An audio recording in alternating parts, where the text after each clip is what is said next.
Para pemirsa yang terhormat, adakah yang lebih menyakitkan daripada diseret ke jurang penghinaan oleh suami yang paling Anda cintai dan percayai bersama selingkuhannya? Pada malam yang menentukan itu, di gudang yang dingin dan sunyi milik perusahaan yang saya pimpin, saya harus merasakan perasaan yang mengerikan itu. Pakaian saya yang robek-robek dilemparkan begitu saja ke lantai semen yang kotor.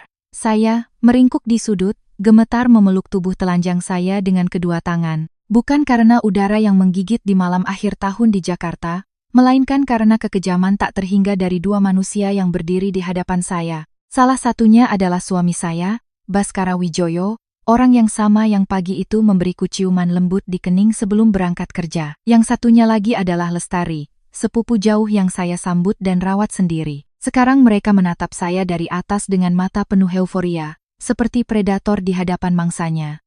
Ponsel pintar model terbaru milik Lestari mengarah langsung ke saya. Kilatan cahaya yang menyilaukan meledak, menangkap satu persatu momen paling memalukan dalam hidup saya. Di ruang yang sunyi bergema tawa dingin mereka. Sangat mengerikan.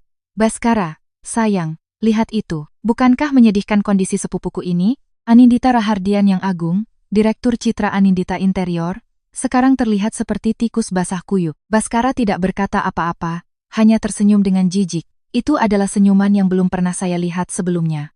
Dingin, aneh, penuh penghinaan, dia mendekat dan membungkuk. Di matanya tidak ada sedikit pun belas kasihan. Anindita, tahukah kamu apa kesalahanmu? Dosamu adalah menjadi terlalu pintar dan sukses. Di sisimu, aku selalu merasa seperti pria tidak berguna yang hidup dalam bayang-bayang istrinya. Tapi semua itu sudah berakhir, katanya. Dia mengeluarkan ponsel model lama dari sakunya, yang hanya bisa digunakan untuk menelepon dan menerima panggilan, lalu melemparkannya ke kaki saya. Suara plastik yang membentur semen bergema kering.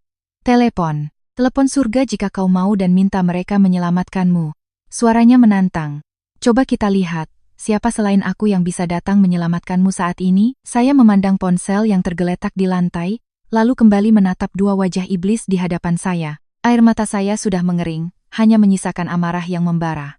Saya mengulurkan tangan yang gemetar dan mengambil telepon itu. Jari-jari saya menekan sebuah nomor yang tidak pernah saya duga akan saya gunakan. Itu adalah harapan terakhir saya dalam keputusasaan. Semua tidak bisa berakhir seperti ini. 7 tahun yang lalu, Baskara dan saya adalah pasangan yang paling membuat iri teman-teman kami. Saya adalah seorang gadis dari desa yang lulus dengan pujian dalam bidang desain, dan memendam impian serta semangat untuk mendirikan perusahaan sendiri. Dia adalah seorang pria Jakarta, tampan dan berkelas yang selalu ada di sisi saya, menyemangati dan mendukung setiap keputusan saya. Kami memulai bersama dari nol. Saya mengurus spesialisasi saya, desain dan arahan kreatif. Dia mengurus hubungan masyarakat dan manajemen klien. Perusahaan desain interior, Citra Anindita Interior, lahir dari cinta dan kerja keras kami yang tak kenal lelah. Selama 7 tahun terakhir, saya mendedikasikan diri pada pekerjaan seperti ngengat pada nyala api. Saya hampir tidak pernah berlibur atau memiliki waktu pribadi. Saya mencurahkan seluruh semangat dan kebijaksanaan saya ke dalam perusahaan Citra Anindita Interior, yang dimulai di sebuah bengkel kecil, menjadi merek ternama di sektor ini, dengan kontrak yang mencapai miliaran rupiah. Saya memiliki segalanya, karier yang sukses, uang, sebuah geria tawang mewah di kawasan Menteng, dan seorang suami yang membuat semua orang iri. Baskara selalu bertindak sebagai suami yang sempurna, dia tidak pernah mencampuri urusan uang. Semua properti penting keluarga atas nama saya. Dia berkata, itu adalah uang hasil jerih payahmu. Jadi semua keputusan ada padamu. Aku hanya membutuhkanmu. Dia merawat saya dengan cermat. Jika saya bekerja lembur, dia akan menyiapkan secangkir susu hangat. Jika saya lelah, dia akan masuk ke dapur untuk menyiapkan hidangan favorit saya. Dia adalah tempat perlindungan saya, pilar dukungan tanpa syarat saya, atau begitulah yang saya kira. Saya percaya bahwa saya adalah wanita paling bahagia di dunia, sampai saya memasukkan serigala berbulu domba ke dalam rumah saya sendiri. Sekitar setahun yang lalu, saat melakukan perjalanan kerja ke Jawa Tengah, saya secara kebetulan bertemu kembali dengan Lestari. Dia adalah putri dari kerabat jauh dari desa asal saya. Keluarganya miskin dan dia, tanpa menyelesaikan studinya, datang ke Jakarta untuk bertahan hidup dengan melakukan segala macam pekerjaan serabutan. Melihatnya begitu kurus, pucat, dan dengan pakaian compang-camping, saya merasakan belas kasihan yang mendalam. Saya memutuskan untuk membawanya ke Jakarta, memberinya pekerjaan sebagai staf administrasi di perusahaan, dan membiarkannya tinggal bersama kami di Gria Tawang kami. Saya berpikir sederhana bahwa rumah itu besar. Satu orang lagi tidak akan menjadi masalah, bahwa saya akan melakukan perbuatan baik dan membantu keluarga. Ketika saya menceritakan gagasan itu kepada Baskara, dia tampak sedikit ragu. Apa kamu yakin? Bukankah akan canggung ada orang asing di rumah kita yang tenang? Tetapi melihat bahwa saya sudah mengambil keputusan, dia tidak menentang lagi dan berkata, terserah kamu saja. Jika kamu kasihan padanya, tidak apa-apa untuk membantu, tapi hati-hatilah. Hari-hari pertama, Lestari berpura-pura menjadi gadis yang sangat baik dan sopan. Dia melakukan pekerjaan rumah tangga dengan rajin. Rumah selalu rapi dan makanan selalu siap. Dengan saya, dia bersikap hormat dan penuh perhatian, dan dengan Baskara dia menjaga jarak yang pantas. Semakin saya melihatnya, semakin saya merasa kasihan dan semakin yakin bahwa keputusan saya benar. Saya mendaftarkannya di beberapa kursus agar dia bisa mempelajari keterampilan baru. Saya membelikannya pakaian baru dan memperlakukannya seperti adik perempuan. Saya tidak menyadari bahwa di balik penampilan menyedihkan itu tersembunyi mata yang mengamati segalanya secara diam-diam. Pikiran yang penuh perhitungan, dan rasa iri yang mengerikan yang tumbuh hari demi hari. Jika cerita ini menarik bagi Anda dan Anda ingin tahu siapa yang saya telepon dan bagaimana rencana balas dendam saya akan berkembang, jangan lupa untuk menyukai, berbagi, dan berlangganan saluran kisah keluarga. Dengan begitu, Anda tidak akan ketinggalan bab selanjutnya yang mendebarkan. Dukungan dari Anda, para pemirsa, adalah motivasi terbesar kami untuk terus menciptakan cerita yang lebih baik. Lestari masuk ke dalam kehidupan pernikahan kami seperti angin sepoi-sepoi.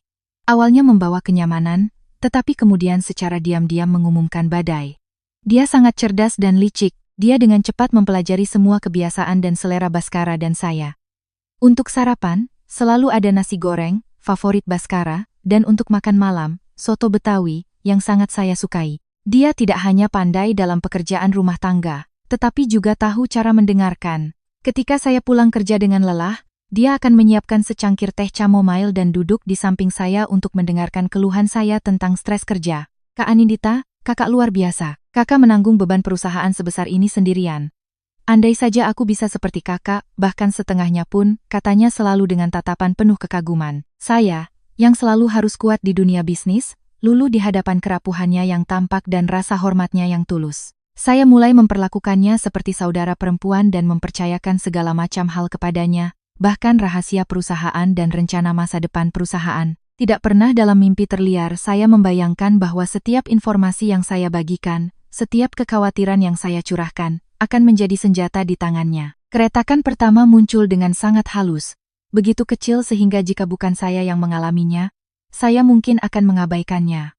Semua dimulai ketika barang-barang pribadi saya mulai menghilang. Pertama, sebuah lipstik bermerek. Saya pikir saya mungkin meninggalkannya di suatu tempat, kemudian sebuah shawl sutra. Sekali lagi, saya menyalahkan diri sendiri karena ceroboh. Tapi suatu hari, di sebuah pesta kecil perusahaan, saya sekilas melihat Lestari mengenakan anting-anting berlian kecil. Anting-anting itu identik dengan yang diberikan Baskara pada hari ulang tahun saya tahun sebelumnya. Itu adalah anting-anting yang sama yang tidak bisa saya temukan dimanapun.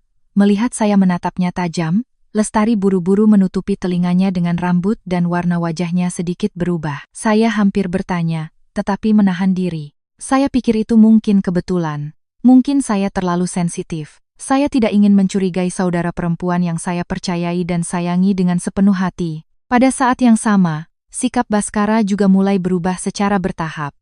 Dia masih berpura-pura mencintaiku, tetapi gairahnya telah sangat mendingin. Dia mulai pergi lebih awal dan pulang terlambat, dan alasannya selalu pertemuan dengan klien atau sebuah kontrak. Panggilan teleponnya juga menjadi lebih rahasia.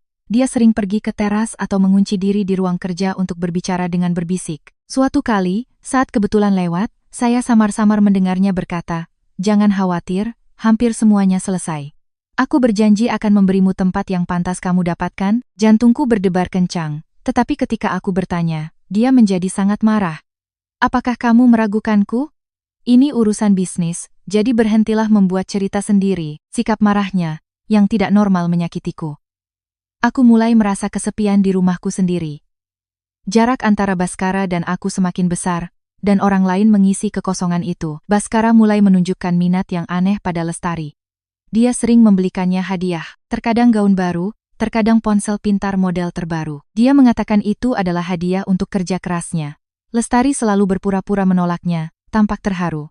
Jangan lakukan ini, Pak Baskara. Kak Anindita tidak akan suka jika tahu, tetapi pada akhirnya dia menerimanya dengan ekspresi terima kasih. Suatu kali Lestari sedikit demam. Itu hanya flu biasa, tetapi Baskara panik. Dia bahkan melewatkan pertemuan penting untuk pulang dengan tergesa-gesa, membuatkannya kaldu dan menyuapinya sesendok demi sesendok. Dia bahkan merawatnya sepanjang malam. Perhatiannya melampaui minat seorang ipar terhadap iparnya. Itu seperti perhatian yang seorang pria berikan kepada istrinya. Aku berdiri di luar kamar, mengamati pemandangan itu dengan perasaan campur aduk yang tak terlukiskan. Ada cemburu, ada kesedihan, dan ada sedikit kecurigaan. Aku mencoba berbicara dengan Baskara tentang ini, tetapi dia marah lagi. Tidakkah menurutmu kamu terlalu egois? Lestari seperti saudara perempuan dan dia sendirian di sini. Tidak bisakah aku menunjukkan sedikit perhatian padanya? Jangan menjadi istri yang cemburu buta. Kata-katanya seperti siember air dingin. Apa aku salah? Apa aku terlalu curiga? Lagi-lagi, aku menyalahkan diriku sendiri dan mencoba menjauhkan pikiran negatif. Tapi kemudian terjadi sesuatu yang tidak bisa kuabaikan lagi. Di perusahaanku, ada brankas berisi uang tunai, uang yang tidak tercatat di pembukuan, yang digunakan untuk menyelesaikan masalah-masalah rumit dan fleksibel. Hanya aku dan kepala akuntan yang tahu keberadaannya. Suatu hari aku membutuhkan sejumlah besar uang dan membuka brankas itu. Aku membeku. Satu bundel uang kertas 500.000 yang terbungkus rapi telah hilang. Dengan panik, aku menelepon kepala akuntan, tetapi dia meyakinkanku bahwa dia tidak menyentuh uang itu selama berbulan-bulan. Selain aku, hanya satu orang yang tahu kombinasi brankas itu. Baskara. Aku memberikannya di awal pernikahan kami karena aku mempercayainya secara membabi buta. Rasa dingin merayap di punggungku. Aku mulai menghubungkan titik-titik. Uang yang hilang, hadiah mahal dari Baskara untuk Lestari, pengeluarannya yang tidak dapat dijelaskan baru-baru ini. Tidak mungkin. Aku tidak ingin terus memikirkannya. Malam itu aku memutuskan untuk berbicara jujur dengan Baskara. Tanpa tuduhan, aku bertanya dengan lembut. Baskara, sayang, apakah kamu tahu di mana uang 500.000 rupiah dari brankas perusahaan? Baskara terkejut dan pucat, tetapi dengan cepat memulihkan ketenangannya. Dia mengerutkan kening dan berkata, uang apa? Aku tidak tahu apa-apa. Sudah berbulan-bulan aku tidak menyentuh brankasmu. Kebohongannya yang terang-terangan tidak menipuku. Tetapi tepat pada saat itu, Lestari keluar dari dapur dengan nampan buah. Dia menyela. Kakak, apakah maksudmu bundelan uang kertas yang ada di kotak logam hitam itu? Beberapa hari yang lalu aku melihat Baskara membawanya. Katanya dia membutuhkannya segera untuk urusan penting perusahaan. Kata-kata Lestari seperti tusukan di hatiku. Tampak polos, tetapi disengaja, membongkar kebohongan Baskara dan mengadu domba kami secara langsung. Baskara membeku, menatap Lestari dengan mata berapi-api. Aku menatapnya, tatapanku sudah menjadi sedingin es. Apakah kamu punya hal lain untuk dikatakan? Kebenaran dan kebohongan bertarung di rumahku sendiri, dan aku tahu bahwa aku sedang menghadapi badai berukuran raksasa. Udara di ruang tamu menjadi begitu berat sehingga detak jam dinding bisa terdengar. Baskara tetap tidak bergerak seperti patung, wajahnya bergantian antara merah dan putih. Kata-kata Lestari seperti sember air dingin yang disiramkan ke sandiwara sempurna yang telah dia bangun dengan susah payah. Dia tidak pernah membayangkan akan dikhianati begitu saja oleh selingkuhannya sendiri. Dan Lestari, setelah berbicara, segera berpura-pura menyesal, meremas-remas tangannya dan berkata dengan suara pelan, "Oh, maafkan aku tidak tahu kakak belum tahu, kupikir Baskara sudah memberitahumu." Aktingnya sempurna, dengan kepala tertunduk dan bahu rampingnya sedikit gemetar. Dia tampak seperti seorang gadis lugu yang telah melakukan kesalahan, tampak sangat tidak berdaya. Tapi aku tahu senyum kemenangan yang tersembunyi di balik ekspresi itu.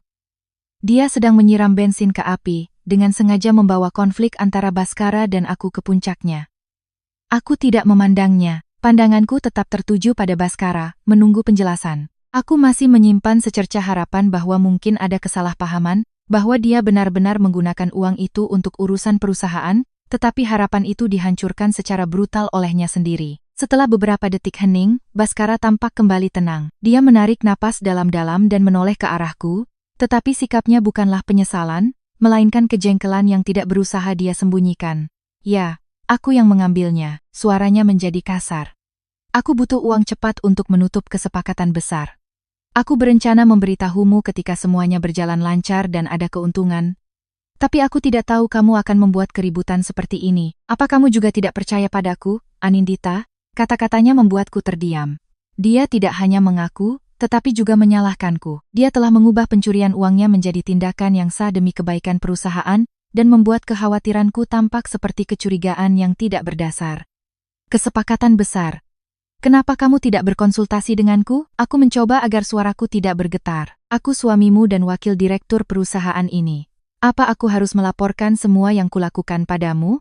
Baskara meninggikan suaranya. Kemarahannya semakin jelas. Aku hanya ingin memberimu kejutan. Kamu selalu terobsesi dengan pekerjaan. Apa kamu pernah benar-benar percaya padaku untuk mengurus sesuatu yang penting? Bukan karena aku tidak percaya padamu, tenggorokanku tercekat. Ini tentang caramu melakukan sesuatu. Kamu mengambil sejumlah besar uang tanpa memberitahuku sepatah kata pun. Baskara, itu uang perusahaan. Itu darah dan keringatku. Pertengkaran kami semakin memanas. Ini adalah pertama kalinya kami berteriak seperti ini dalam 7 tahun pernikahan kami. Lestari, yang berdiri di samping, sesekali menambahkan minyak ke dalam api. Kak, jangan terlalu keras pada Baskara. Dia melakukan semuanya demi perusahaan. Ya, Kak.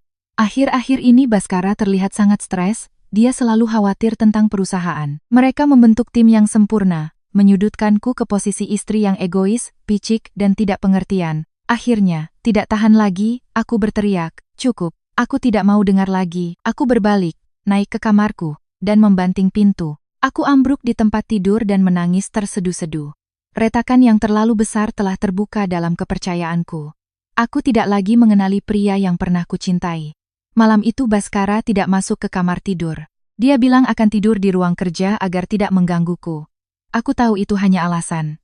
Dia menghindariku.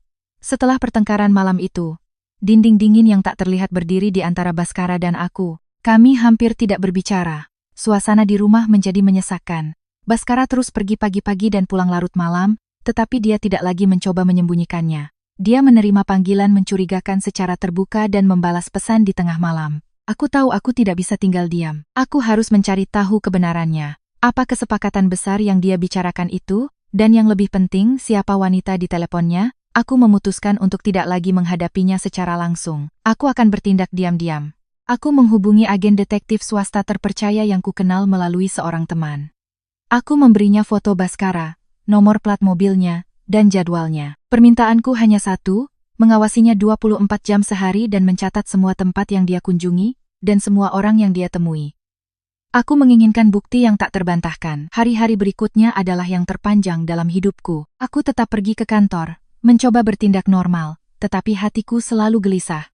Setiap kali telepon berdering, jantungku berdebar kencang. Aku menunggu hasilnya dengan ketakutan. Sementara itu, di rumah, Lestari menjadi semakin sombong. Dia tidak lagi memainkan peran sebagai adik yang baik. Dia mulai menunjukkan kasih sayang pada Baskara secara terbuka di depanku. Dia memegang lengannya dengan alami, memintanya makanan dengan genit.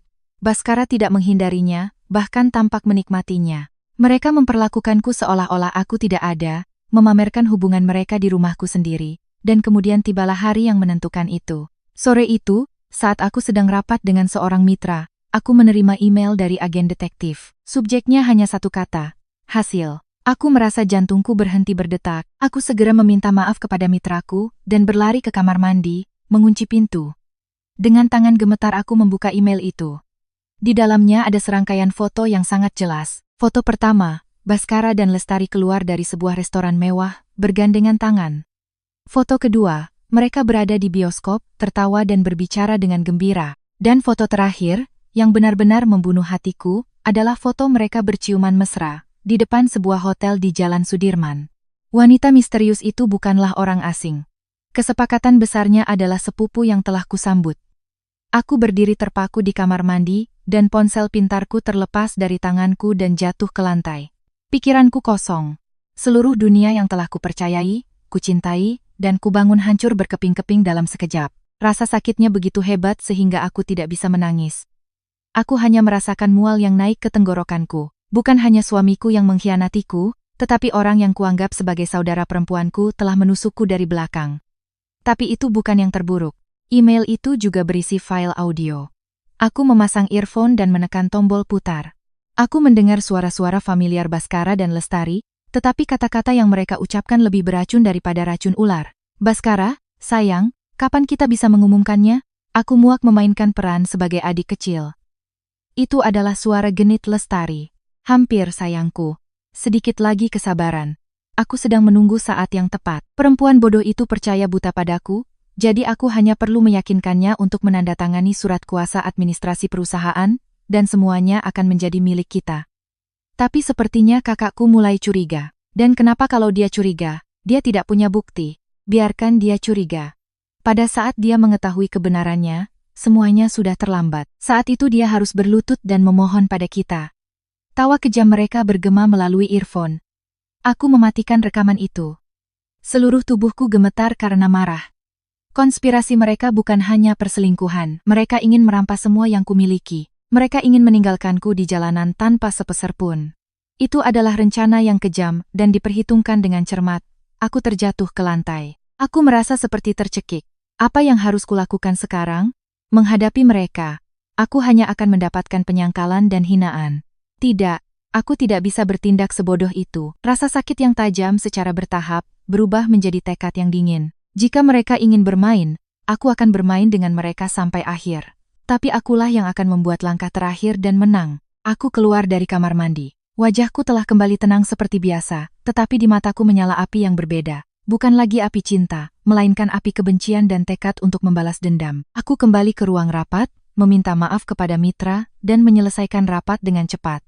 Aku tidak lagi bisa berkonsentrasi pada pekerjaan. Aku butuh sebuah rencana yang sempurna untuk membalikkan keadaan. Aku mengemudi pulang. Gria tawang yang megah dan mewah itu kini terasa seperti sangkar emas yang memenjarakanku dalam pernikahan palsu. Saat membuka pintu, aku melihat Baskara dan Lestari sedang menonton televisi di ruang tamu. Melihatku, Lestari dengan cepat bangkit dan mendekat untuk mengambil tasku dengan ramah. "Kakak, sudah pulang. Pasti lelah, ya? Aku buatkan jus jeruk." Wajah munafiknya membuatku mual. Baskara juga menoleh dan memberiku senyum palsu. "Sudah pulang? Rapatnya sudah selesai. Aku sudah memesan tempat di restoran Jepang favoritmu malam ini." Sebagai permintaan maaf untuk kejadian kemarin, dia mencoba menenangkanku. Dia pikir dengan makan malam dan beberapa kata manis dia bisa menghapus semua kecurigaanku, tapi dia salah. Anindita yang naif sudah mati. Yang berdiri di hadapannya sekarang adalah orang lain. Aku sedikit lelah. Aku tidak ingin pergi kemanapun. Jawabku dengan dingin dan melewati Lestari. Aku langsung naik ke kamarku. Di belakangku aku mendengar Lestari berbisik. "Sayang, sepertinya istrimu masih marah. Mau aku naik untuk bicara dengannya? Biarkan saja. Perempuan memang begitu. Dengan beberapa kata manis, mereka akan luluh." Suara Baskara penuh percaya diri. Aku mengunci pintu kamarku dan menjatuhkan diri ke tempat tidur besar. Aku harus berpikir. Aku punya bukti perselingkuhan mereka dan konspirasi mereka untuk mencuri asetku, tapi apakah itu cukup? Jika aku membongkar semuanya sekarang, aku bisa bercerai dan melindungi hartaku. Tapi itu akan menjadi akhir yang terlalu mudah bagi mereka. Mereka telah menghinaku. Mereka telah menginjak-injak cinta dan kepercayaanku. Aku tidak bisa membiarkan mereka pergi begitu saja. Aku ingin mereka membayar harga yang lebih mahal. Jauh lebih mahal. Aku ingin mereka tahu bagaimana rasanya dihina, kehilangan segalanya. Persis seperti yang mereka rencanakan untukku. Sebuah ide gila, tetapi sangat menggoda, melintas di benakku. Aku tidak akan mengungkapkan wajah asli mereka segera. Aku akan terus memainkan peran sebagai istri naif, yang hatinya perlahan melunak oleh kata-kata manis suaminya. Aku akan membiarkan mereka jatuh semakin dalam ke dalam perangkap yang mereka gali sendiri. Aku akan menunggu saat yang tepat untuk memberikan pukulan telak, pukulan mematikan yang akan membuat mereka tidak bisa bangkit lagi. Dengan keputusan itu, aku memulai sandiwaraku sendiri. Malam itu aku mengenakan gaun tidur seksi, menata rambutku dengan rapi, dan turun ke ruang tamu. Aku mendekati Baskara yang sedang menonton televisi, memeluknya dari belakang dan berbisik dengan suara genit. "Maaf, tadi aku salah. Jangan marah padaku, ya." Baskara sedikit terkejut dengan perubahanku, tapi langsung senang. Dia mendudukkanku di pangkuannya dan berkata, "Aku tahu. Mana mungkin istriku marah padaku lama-lama?" Lestari, yang duduk di sofa di seberang, menjadi kaku melihat adegan itu. Aku sengaja meliriknya. Tatapanku adalah campuran dari tantangan dan kasihan. "Dalam permainan ini, kamu bukan tandinganku, nona kecil." Selama beberapa hari berikutnya, aku memainkan peran sebagai istri yang mencoba memulihkan hubungannya dengan sempurna. Aku kembali ke dapur untuk menyiapkan hidangan favorit Baskara. Aku berbicara dengannya terlebih dahulu dan tersenyum padanya. Baskara, yang percaya bahwa aku telah sepenuhnya mempercayainya kembali, menurunkan kewaspadaannya. Dia tidak lagi menerima panggilan secara sembunyi-sembunyi. Bahkan suatu kali dia lupa menutup pintu ruang kerja saat berbicara mesra dengan Lestari. Aku di luar. Aku mendengar semuanya dengan jelas. Tapi aku harus berpura-pura tidak tahu apa-apa. Sementara itu, aku mengumpulkan lebih banyak bukti secara diam-diam. Aku memasang kamera mikro di ruang kerja Baskara, tempat dia dan Lestari biasa bertemu secara sembunyi-sembunyi. Aku juga memasang program pelacak di komputernya. Semua emailnya, semua pesannya, semua rencananya ada di tanganku. Dan kemudian tibalah malam yang menentukan itu. Malam itu hujan deras, seperti malam saat aku mendapatkan kontrak besar yang membuat perusahaan melejit. Baskara memberitahuku bahwa ada masalah mendesak di perusahaan dan dia harus pergi menyelesaikannya. Aku tahu dia berbohong berkat kamera pengintai. Aku tahu dia dan Lestari berada di gudang tua perusahaan, tempat yang biasa mereka gunakan sebagai sarang cinta rahasia mereka. Aku juga tahu mereka sedang merencanakan sesuatu. Aku berkata kepada Baskara, aku ikut denganmu. Aku juga khawatir dengan pekerjaan. Baskara menolak pada awalnya, tetapi karena aku bersikeras, dia mungkin berpikir kehadiranku tidak akan menjadi masalah dan setuju. Dia tidak tahu bahwa keputusan itu akan membawanya dan selingkuhannya langsung ke dalam perangkap terakhir yang telah kusiapkan. Ketika kami tiba di gudang, Lestari sudah ada di sana. Dia sedikit terkejut melihatku bersama Baskara, tetapi segera menyembunyikan perasaannya dengan senyum munafik. Kakak, kamu juga datang. Baskara bisa menyelesaikan masalah kecil ini sendirian. Tidak perlu repot-repot, tidak apa-apa. Aku juga ingin melihat bagaimana keadaannya, jawabku sambil melirik gudang yang gelap dan lembab. Tepat pada saat itu, Baskara membanting pintu gudang. Suara grendel bergema kering. Saat aku berbalik, aku melihat Baskara dan Lestari mendekatiku. Di wajah mereka tidak ada lagi senyum munafik, melainkan ekspresi kemenangan dan kekejaman. Anindita, sandiwaranya sudah berakhir, kata Baskara dengan suara dingin. Aku berpura-pura ketakutan. Apa? Apa maksudmu? Kenapa kamu mengunci pintu? Lestari tertawa dengan senyum kejam. Masih berpura-pura tidak bersalah. Kau pikir kami tidak tahu bahwa kau tahu segalanya. Kamera yang kau pasang di ruang kerja sudah kami temukan sejak lama. Aku membeku, mereka tahu. Lalu, kenapa? Sangat terkejut, ejek Baskara. Kami membiarkanmu percaya bahwa kau mengendalikan segalanya. Sengaja, kami memancingmu ke sini, ke tempat terpencil ini, untuk mengakhiri segalanya. Di sini kau bisa berteriak sepuasnya, tidak akan ada yang mendengarmu. Jantungku mulai berdebar kencang. Aku telah meremehkan kelihayan mereka. Aku telah masuk ke dalam mulut serigala sendirian. Lestari mendekat, merebut tasku dengan kasar dan melemparkan isinya ke lantai. Dia mengambil ponsel pintarku dan melemparkannya ke dalam drum berisi air di dekatnya. Coba kita lihat siapa yang bisa kau telepon sekarang. Dan kemudian mereka mendekatiku. Baskara memegangi lenganku dengan kuat sementara Lestari mulai merobek pakaianku. Tidak, lepaskan aku. Aku berteriak dan menendang. Tapi sia-sia, bagaimana mungkin kekuatan seorang wanita sepertiku mengalahkan dua binatang buas? Dan semuanya terjadi seperti yang kuceritakan di awal. Aku ditelanjangi, dihina, dan direkam dalam video. Baskara melemparkan telepon tua itu padaku dan berkata, telepon. Telepon surga jika kau mau dan minta mereka menyelamatkanmu. Dalam keputusasaan dan penghinaan mutlak, aku mengambil telepon itu dengan tangan gemetar. Semua jalan keluar tampak tertutup, tetapi mereka tidak tahu. Mereka tidak bisa membayangkan bahwa di buku telepon dari telepon yang tampak tidak berguna itu hanya ada satu nomor. Sebuah nomor yang telah kusimpan sejak lama dengan nama yang tidak akan bisa dibayangkan oleh siapapun. Penyelamat, itu adalah nomor Ibu Amalia. Dalam suasana gudang yang lembab dan penuh keputusasaan, tawa kejam Baskara dan Lestari terus bergema. Mereka percaya telah menang, bahwa mereka telah menyudutkanku di jalan buntu yang tidak bisa kulewati. Mereka tidak tahu bahwa tindakan brutal mereka telah membangunkan kekuatan yang tidak pernah bisa mereka impikan. Jari-jariku yang gemetar mencari di keyboard telepon tua itu satu-satunya nama yang tersimpan di agenda. Penyelamat. Aku menekan tombol panggil. Jantungku berdebar seperti jenderang perang. Satu nada, dua nada. Setiap detik terasa seperti selamanya. Akankah ada yang menjawab? Akankah harapan terakhir ini padam? Dan kemudian suara seorang wanita yang tenang dan berwibawa terdengar di seberang sana. Sebuah suara yang menembus malam dan kekacauan. Halo, suara itu sangat familiar bagiku. Itu adalah Ibu Amalia Suryadjaja, Presiden konglomerat properti raksasa, Grup Suryadjaja, seorang tokoh legendaris di dunia bisnis yang hanya pernah kulihat sekali dalam hidupku. Saya Anindita, berhasil kukatakan. Suaraku pecah karena ketakutan dan dingin. Saya butuh bantuan. Di seberang sana ada sedikit keterkejutan. Tetapi segera suara presiden menjadi mendesak. Di mana kamu? Apa yang terjadi? Dia tidak banyak bertanya. Dia hanya perlu tahu bahwa aku dalam bahaya. Dengan susah payah menahan isak tangis, aku dengan cepat memberitahukan alamat gudang. Saya terjebak di sebuah gudang. Ibu Amalia menjawab dengan tegas segera. Mengerti. Jangan tutup telepon. Tetap tenang. Aku akan segera ke sana.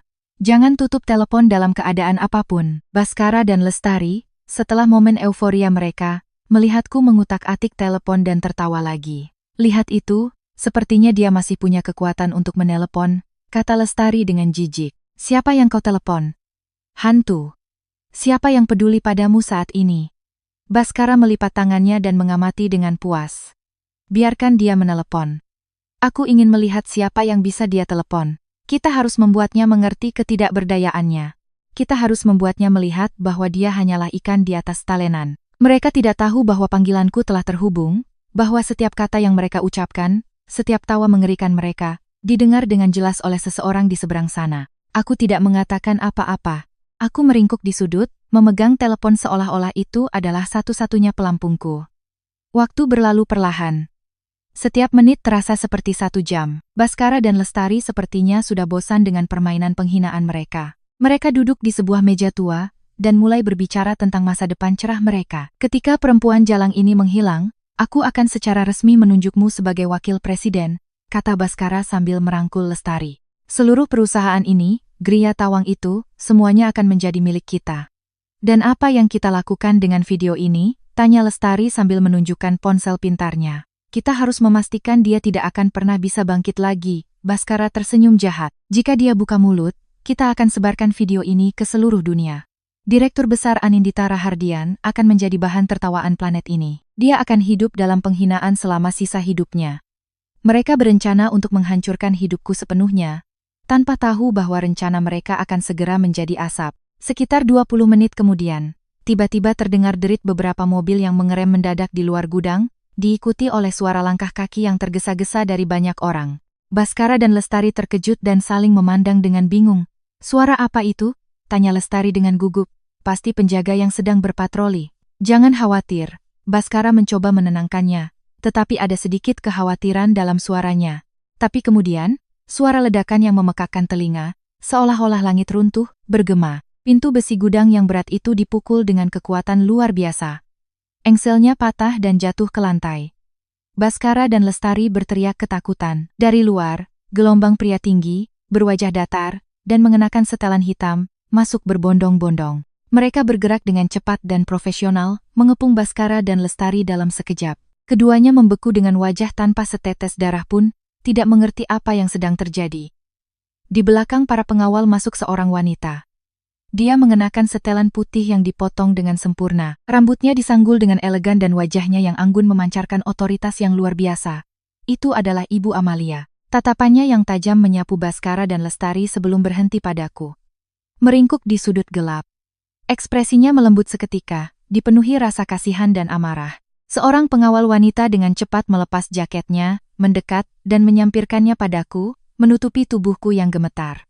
Ibu Amalia mendekati Baskara, yang masih berdiri, terpana. Suaranya dingin seperti es, setiap suku kata jelas dan tegas. Apakah kamu Baskara Wijoyo, suami Anindita? Baskara tergagap. Siapa Anda? Kenapa Anda di sini? Siapa saya tidak penting. Yang penting adalah apa yang telah kalian lakukan pada keponakanku. Keponakan. Baskara dan Lestari membuka mata mereka lebar-lebar karena terkejut. Ibu Amalia tidak berkata lebih banyak, hanya memberi isyarat dengan matanya. Dua pengawal kekar segera mendekat dan memutar lengan Baskara ke belakang, melumpuhkannya. Pengawal lain merebut ponsel pintar dari tangan Lestari. Hapus segera, perintah Ibu Amalia. Pengawal itu dengan terampil menekan beberapa tombol dan menghapus video dan foto yang memalukan itu selamanya. Tidak. Anda tidak bisa melakukan ini. Ini adalah masalah pribadi pernikahan kami. Teriak Baskara sambil meronta. Ibu Amalia tersenyum dengan jijik. Masalah pribadi. Ketika kalian menggunakan metode kotor seperti ini untuk menyakiti orang lain, itu bukan lagi masalah pribadi. Bawa mereka. Dua pengawal menyeret Baskara dan Lestari keluar. Mereka tidak berhenti berteriak dan menghina, tetapi semuanya sia-sia. Gudang kembali sunyi, tetapi bukan lagi kesunyian yang mematikan. Ibu Amalia mendekatiku, Tidak berkata apa-apa, hanya duduk di sampingku, meraih tanganku, dan memelukku. Pelukannya hangat dan menenangkan, seperti pelukan seorang ibu. Pada saat itu, seluruh kekuatanku runtuh. Aku membenamkan wajahku di bahunya dan menangis terseduh-seduh. Air mata penghinaan, rasa sakit, dan kelegaan karena telah diselamatkan mengalir tanpa henti. Sudah, nak, aku di sini. Semuanya sudah berakhir, katanya sambil menepuk punggungku. Suaranya memiliki kekuatan menenangkan yang aneh. Aku telah diselamatkan, tetapi aku tahu mimpi buruk itu belum berakhir. Perjuanganku baru saja dimulai. Sebuah Bentley mewah melaju menembus kegelapan malam. Kami telah meninggalkan gudang neraka dan mimpi buruk terburuk dalam hidupku. Aku duduk di kursi belakang, masih terbungkus jaket pengawal, dalam keadaan linglung. Ibu Amalia, di sampingku, tidak bertanya lagi, hanya memegang tanganku yang masih gemetar, memberiku kehangatan yang konstan. Mobil tidak menuju Gria Tawang di Menteng, yang sekarang hanya membuatku jijik, atau ke rumah sakit.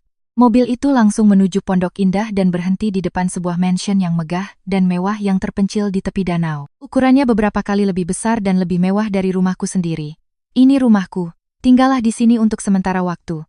Tempat ini benar-benar aman, kata Ibu Amalia dengan suara hangat. Aku dibawa ke kamar tamu yang luas, didekorasi dengan gaya canggih dan mewah. Salah satu asisten rumah tangga telah menyiapkan pakaian baru, air panas, dan makanan ringan untukku. Setelah mandi dan mengenakan piyama sutra yang lembut, aku merasa kotoran malam itu sedikit terbasuh, tetapi jiwaku masih hancur berkeping-keping. Ibu Amalia masuk ke kamar dengan segelas susu hangat. Dia duduk di kursi berlengan di hadapanku. Sekarang kamu bisa menceritakan semuanya. Melihat tatapannya yang ramah namun tegas, aku tidak punya apa-apa lagi untuk disembunyikan. Aku menceritakan semuanya, mulai dari hari aku menerima Lestari, perubahan pada Baskara, kecurigaanku, hingga konspirasi untuk mencuri asetku dan perselingkuhan yang kutemukan. Semakin banyak aku berbicara, semakin besar amarah di dalam diriku. Ketika aku menyelesaikan ceritaku, Ibu Amalia menghela napas. Matanya penuh amarah. Mereka lebih buruk dari binatang. Beraninya mereka melakukan itu pada penyelamat putraku? Penyelamat? Aku menatapnya bingung. Dia tersenyum dengan nostalgia. Apa kamu tidak ingat? 5 tahun yang lalu di sebuah taman nasional di Bali, sebuah ingatan samar muncul di benakku. Tahun itu perusahaanku baru saja dimulai, dan untuk merayakan kontrak pertama kami, aku pergi berlibur bersama Baskara. Saat kami berjalan di tepi sebuah teluk, aku melihat seorang anak laki-laki berusia sekitar 10 tahun bermain sendirian di dekat air. Tiba-tiba dia terpeleset dan jatuh. Tanpa ragu sejenak, aku melompat ke dalam air dan berhasil menariknya keluar dengan susah payah. Pada saat itu, seorang wanita anggun, ibu anak itu, berlari ke arah kami, memeluk putranya, dan menangis. Dia tidak henti-hentinya berterima kasih padaku. Dia menanyakan nama dan nomor teleponku, bersikeras bahwa dia ingin memberiku imbalan. Tetapi pada saat itu aku berpikir aku hanya melakukan apa yang seharusnya kulakukan dan segera melupakannya. Wanita itu adalah aku, kata Ibu Amalia dengan suara emosional. Anak itu adalah putra satu-satunya, Aditya. Aku mencarimu lama sekali setelah itu, tapi kamu sudah ganti nomor dan perusahaanmu terlalu kecil untuk ditemukan informasinya. Aku memberimu kartu nama, ada nomor pribadiku dan kukatakan padamu, untuk meneleponku jika suatu saat kamu punya masalah. Aku tidak membayangkan kamu akan menyimpannya dan meneleponku hanya dalam situasi paling putus asa. Jadi begitu. Semuanya tampak sudah ditakdirkan. Perbuatan baikku 5 tahun yang lalu telah menanam benih dan hari ini benih itu telah menjadi pohon raksasa yang melindungiku di tengah badai. Kamu telah banyak menderita. Dia meraih tanganku. Mulai sekarang, aku yang akan mengurus semuanya. Aku tidak hanya akan membantumu mendapatkan keadilan, tetapi aku akan membantumu bangkit lebih kuat dan membuat mereka yang menginjak-injakmu berlutut dan menyesal. Kata-katanya seolah menyuntikkan kekuatan tak terlihat ke dalam tubuhku yang kelelahan. Aku tidak lagi merasa sendirian dan tak berdaya. Aku tahu aku telah menemukan pilar, seorang mentor, dan seorang ibu kedua. Keesokan paginya, ketika aku bangun, matahari pagi masuk melalui jendela, hangat dan menyilaukan. Untuk pertama kalinya dalam beberapa hari, aku merasakan kedamaian sejati. Ibu Amalia telah mempersiapkan segalanya. Tim pengacara terbaik dari grup Suryat Jaja dipanggil. Mereka mendengarkan ceritaku dan meninjau bukti yang telah kukumpulkan. Kepala tim, seorang pengacara Parubaya bernama Pak Hartono, memberitahuku dengan suara percaya diri, Ibu Anindita, dengan bukti-bukti ini kita bisa menuntut Baskara Wijoyo dan Lestari atas penyerangan, pencemaran nama baik, penipuan, penggelapan, dan perzinaan. Kita pasti akan menang. Tapi, Pak Hartono, aku memotongnya, saya tidak hanya ingin memenangkan persidangan, saya ingin mendapatkan kembali semua yang menjadi milik saya, dan saya ingin mereka membayar harga dengan cara yang paling menyakitkan. Pak Hartono memandang Ibu Amalia dan dia sedikit mengangguk. Dia tersenyum dengan kepercayaan diri seorang ahli. Saya mengerti maksud Anda, Bu. Kita tidak akan terburu-buru dengan gugatan. Kita akan membiarkan mereka jatuh ke dalam perangkap mereka sendiri. Rencana mulai terbentuk. Sebagai langkah pertama, Ibu Amalia memerintahkan untuk menyelidiki semua informasi tentang Baskara Wijoyo, Lestari, dan perusahaan Citra Anindita Interior. Hasilnya membuatku semakin ngeri. Baskara Wijoyo, suami yang kukira hidup dari istrinya, ternyata memiliki masa lalu yang kelam. Dia memiliki catatan kriminal karena penipuan dan penggelapan, dengan hukuman percobaan. Keluarganya juga tidak biasa. Mereka memiliki hubungan rumit dengan dunia bawah. Lestari juga bukan gadis desa yang lugu. Sebelum mengenalku, dia pernah bekerja di tempat hiburan malam. Dia adalah serigala berbulu domba. Adapun perusahaan, setelah penculikanku, Baskara dengan cepat memalsukan tanda tanganku untuk mengangkat dirinya sebagai direktur utama dan mengambil alih semua kekuasaan. Dia sedang mencari cara untuk menjual aset perusahaan dengan harga murah untuk menggelapkan dana. Mereka mencoba menghapus semua jejak dan melarikan diri. Kita harus bertindak cepat, simpul Pak Hartono. Tidak, kata Ibu Amalia tiba-tiba, suaranya berat dan berwibawa. Biarkan dia menjual. Terlebih lagi, kita akan membantunya menjual lebih cepat. Semua orang di ruangan itu menatapnya bingung. Dia tersenyum misterius. Sandiwara ini harus sangat istimewa.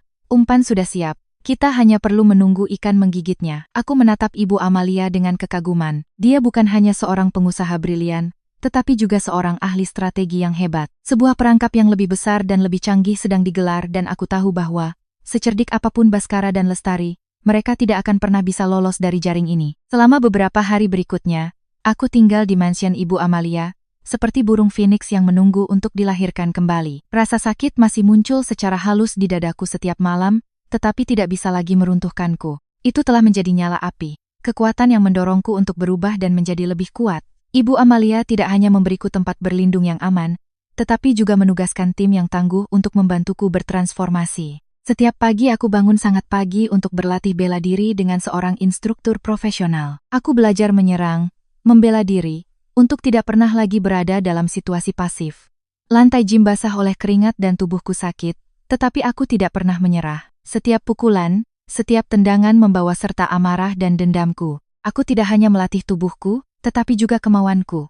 Setelah latihan bela diri, dilanjutkan dengan kelas-kelas bersama para ahli terbaik. Seorang psikolog membantuku menghadapi trauma dan mengubah ketakutan menjadi keberanian. Seorang ahli hukum mengajariku menggunakan hukum sebagai senjata tajam untuk melindungi diriku. Para ahli keuangan dan strategi bisnis meninjau seluruh karierku, menunjukkan kesalahanku, dan membantuku merencanakan arah baru. Aku menyerap semua pengetahuan itu dengan rakus, seperti spons kering. Aku membaca buku, mempelajari laporan, berpartisipasi dalam diskusi. Pikiranku tidak pernah bekerja seintens ini. Aku menyadari bahwa dunia bisnis yang kukenal hanyalah sebagian kecil. Di luar sana ada perang yang lebih kejam, konspirasi yang lebih canggih, dan untuk bertahan hidup aku tidak bisa hanya mengandalkan bakatku dalam desain. Aku membutuhkan pikiran yang dingin, hati baja, dan visi strategis.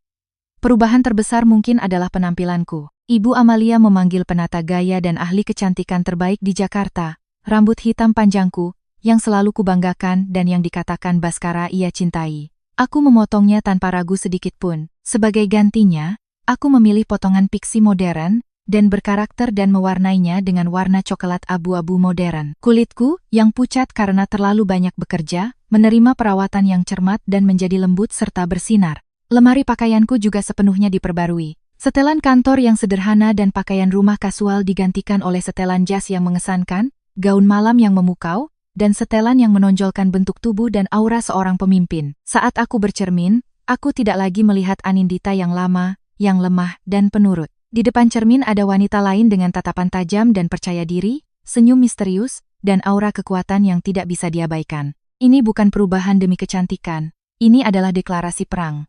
Aku mengenakan baju zirah baru untuk pertempuran yang akan datang. Ibu Amalia menatapku dengan bangga di matanya. Itu dia. Ini yang ingin kulihat. Anindita, ingat, penampilan terkadang adalah senjata. Itu menunjukkan kepada orang lain posisimu dan membuat mereka tidak berani meremehkanmu. Sementara aku bertransformasi, Baskara dan Lestari masih tenggelam dalam fantasi kemenangan mereka. Mereka tidak tahu bahwa badai sedang mendekat. Berita tentang kehilanganku, alih-alih membuat mereka khawatir, justru membuat mereka diam-diam senang. Baskara bergegas menjual Citra Anindita Interior dengan harga yang cukup rendah, dengan dalih bahwa pemilik aslinya telah melarikan diri dan perusahaan berada di ambang kebangkrutan. Dia ingin mendapatkan uang secepat mungkin untuk melarikan diri jauh-jauh. Banyak mitra dan perusahaan menunjukkan minat dalam akuisisi tersebut, tetapi untuk beberapa alasan semua negosiasi menemui jalan buntu. Mereka tidak tahu bahwa di balik semua itu ada tangan Ibu Amalia. Menggunakan pengaruhnya, dia memblokir semua kemungkinan tawaran pembelian untuk menyudutkan Baskara. Dia butuh uang, banyak uang, untuk melunasi utang judi dan hubungan dengan dunia bawah yang melibatkannya. Dia semakin gugup dan tidak sabar, dan tepat pada saat itu kami melepaskan umpan. Ibu Amalia menciptakan sebuah perusahaan investasi fiktif dengan nama yang masuk akal. Modal Ventura Cemerlang. Perwakilannya adalah seorang asing berpenampilan berkelas, sebenarnya seorang aktor yang kami sewa. Modal Ventura Cemerlang menghubungi Baskara, menyatakan minat khusus pada Citra Anindita Interior. Mereka memberinya visi indah untuk mengubah perusahaan menjadi merek desain interior mewah terkemuka di Asia dan menunjukkan kesediaan untuk membayar harga yang jauh di atas nilai pasar. Baskara, yang haus akan uang, senang seolah-olah telah menemukan emas. Tanpa sedikit pun kecurigaan, dia setuju untuk bertemu untuk segera bernegosiasi. Pertemuan itu berlangsung di restoran paling mewah di Jakarta. Baskara dan Lestari, berpakaian pesta dan dengan aura pemenang, yang akan segera memiliki kekayaan besar, muncul. Mereka tidak tahu bahwa di sebuah ruang pribadi di lantai atas, aku, Ibu Amalia, dan tim pengacara mengamati setiap gerakan mereka melalui sistem kamera yang telah dipasang sebelumnya. Melihat wajah sombong Baskara di layar, sebuah senyum terlepas dariku. Ikan serakah itu perlahan mendekati umpan beracun. Sandiwaraku akan memasuki adegan yang paling mendebarkan. Negosiasi antara Baskara dan perwakilan asing dari modal Ventura Cemerlang, Tuan David, berjalan lancar. Tuan David, dengan akting yang sempurna, menampilkan diri sebagai investor yang murah hati tetapi profesional. Dia terus-menerus memuji visi Baskara, sangat menghargai potensi Citra Anindita Interior, dan memberinya rencana pengembangan makroekonomi yang membuat mata Baskara dan Lestari berbinar. Mereka benar-benar terhipnotis oleh masa depan yang indah dan jumlah uang yang sangat besar yang akan segera mereka miliki. Mereka tidak tahu bahwa setiap pujian, setiap janji dari Tuan David adalah bagian dari perangkap yang semakin tertutup. Di ruang pribadi di lantai atas, Ibu Amalia dan aku mengamati situasi di layar, ditemani oleh Pak Hartono dan para ahli. Setiap kata Baskara, setiap ekspresi wajahnya dianalisis secara mendalam oleh kami. Dia mengungkapkan semua kelemahannya, keserakahannya, kesombongannya, dan ketidaktahuannya tentang prosedur hukum yang rumit. Dia rubah, tapi masih rubah muda, kata Ibu Amalia dengan senyum tipis. Dia hanya melihat umpan lezat di depannya tanpa menyadari bahwa perangkap sedang tertutup. Setelah pertemuan pertama, Baskara sepenuhnya mempercayai modal Ventura Cemerlang. Dia mempercepat segalanya, ingin menandatangani kontrak secepat mungkin dan tepat pada saat itu kami melancarkan serangan balasan pertama kami, sebuah serangan tak terduga, yang ditujukan langsung pada kesombongan dan keangkuhannya. Beberapa hari kemudian, dunia bisnis Jakarta ramai dengan peluncuran merek desain interior baru bernama Puri Kencana Desain. Acara peluncuran diadakan secara besar-besaran di sebuah pusat konvensi bintang 5 dengan dihadiri oleh para tokoh dari bidang arsitektur, properti, dan media. Semua orang bertanya-tanya siapa di balik merek baru ini, misterius, tetapi dengan kekuatan finansial yang tangguh. Dan pada saat yang paling ditunggu-tunggu, ketika lampu panggung menyala, bukan seorang presiden tua dan berpengalaman yang muncul, melainkan aku. Aku mengenakan setelan putih yang mengesankan, rambut pendek khasku, dan riasan yang canggih. Aura kepercayaan diri dan kekuatanku membungkam ruangan sejenak sebelum dipenuhi gumaman keheranan. Semua kamera terfokus padaku. Selamat datang semua di peluncuran Puri Kencana Desain, kataku melalui mikrofon dengan suara yang jelas dan tegas. Tidak ada lagi jejak suaraku yang lemah dan gemetar. Puri Kencana Desain bukan hanya merek desain interior. Ini adalah simbol kelahiran kembali, bangkit dari abu. Ini adalah kisah para wanita yang bahkan setelah kemunduran, bangkit dengan berani, menghadapi tantangan, dan membuktikan nilai mereka. Pidatoku tidak panjang, tetapi berisi semua pesan yang ingin kusampaikan. Aku tidak menyebut Baskara atau Citra Anindita Interior, tetapi semua orang di sektor ini mengerti siapa yang kumaksud. Penampilanku dengan identitas baru, merek baru, dan sikap baru seperti tamparan di wajah Baskara. Dia mungkin sedang di rumah menonton konferensi pers secara langsung di televisi tanpa bisa mempercayai apa yang dilihatnya. Istri yang dia kira telah menghilang dan kalah sekarang berada di puncak kejayaan, menjadi pesaingnya yang paling langsung dan kuat. Tapi itu belum semuanya. Dalam konferensi pers, aku mengumumkan sebuah kampanye yang, tanpa ragu, akan menyudutkan Bhaskara. Puri Kencana Design akan meluncurkan koleksi baru dengan desain unik dan bahan kelas atas, tetapi dengan harga yang sangat kompetitif. Selain itu, kami akan berkolaborasi secara eksklusif dengan arsitek dan desainer terkenal yang telah lama diincar oleh Citra Anindita Interior, tetapi tidak pernah berhasil. Dan sebagai pukulan terakhir, aku mengumumkan bahwa Puri Kencana Design telah secara resmi menandatangani kontrak miliaran rupiah dengan grup Surya Jaja milik Ibu Amalia untuk menyediakan semua desain interior untuk jaringan resor mewah mereka yang akan datang. Ini adalah kontrak yang telah coba didapatkan oleh Bhaskara dengan segala cara, tetapi sekarang ada di tanganku. Berita tentang kembalinya aku yang spektakuler dan kelahiran Puri Kencana Design segera menjadi berita utama di semua surat kabar ekonomi. Pasar saham sektor desain interior mengalami sedikit fluktuasi. Para mitra dan pemasok Citra Anindita Interior mulai gelisah. Mereka melihat kelahiran bintang baru dan sebuah kerajaan tua yang akan runtuh. Telepon Bhaskara mulai berdering tanpa henti. Para pemasok menuntut pembayaran utang di muka. Para klien yang telah membayar uang muka meminta konfirmasi tentang kemajuan. Bank-bank juga mulai mengevaluasi kembali pinjaman perusahaannya. Tekanan dari segala arah mulai membebani pundak Bhaskara. Dia berada di antara dua pilihan sulit. Di satu sisi, dia menegosiasikan penjualan perusahaan dengan harga bagus kepada modal Ventura cemerlang, dan di sisi lain, kemunculanku dan Puri Kencana Design mendevaluasi nilai Citra Anindita Interior setiap hari. Semakin lama dia ragu, semakin perusahaan itu terdevaluasi. Semakin dia terburu-buru, semakin mudah dia jatuh ke dalam perangkap. Aku tahu dia tidak punya banyak waktu untuk berpikir. Keserakahan dan kebingungan akan mendorongnya untuk membuat keputusan yang salah. Serangan balasan pertamaku sukses besar. Aku tidak hanya mendapatkan kembali posisiku di dunia bisnis, tetapi juga memberikan pukulan psikologis yang keras kepada musuhku, membuatnya kehilangan arah dan menuju kehancuran dirinya sendiri. Kembalinya saya dan kebangkitan kuat Puri Kencana Design menyebabkan gempa bumi yang sesungguhnya. Bhaskara benar-benar berada dalam posisi bertahan. Dia diliputi oleh ketakutan dan kemarahan seperti binatang yang terpojok. Dia menelepon dan mengirim pesan kepada saya tanpa henti. Terkadang dia memohon dengan manis, lain waktu dia mengancam dan menghina. Anindita, kembalilah. Kita bisa melupakan segalanya. Perusahaan ini masih milikmu. Aku salah. Jalang. Beraninya kau mengkhianatiku? Kau pikir kau bisa mengalahkanku? Teruslah bermimpi.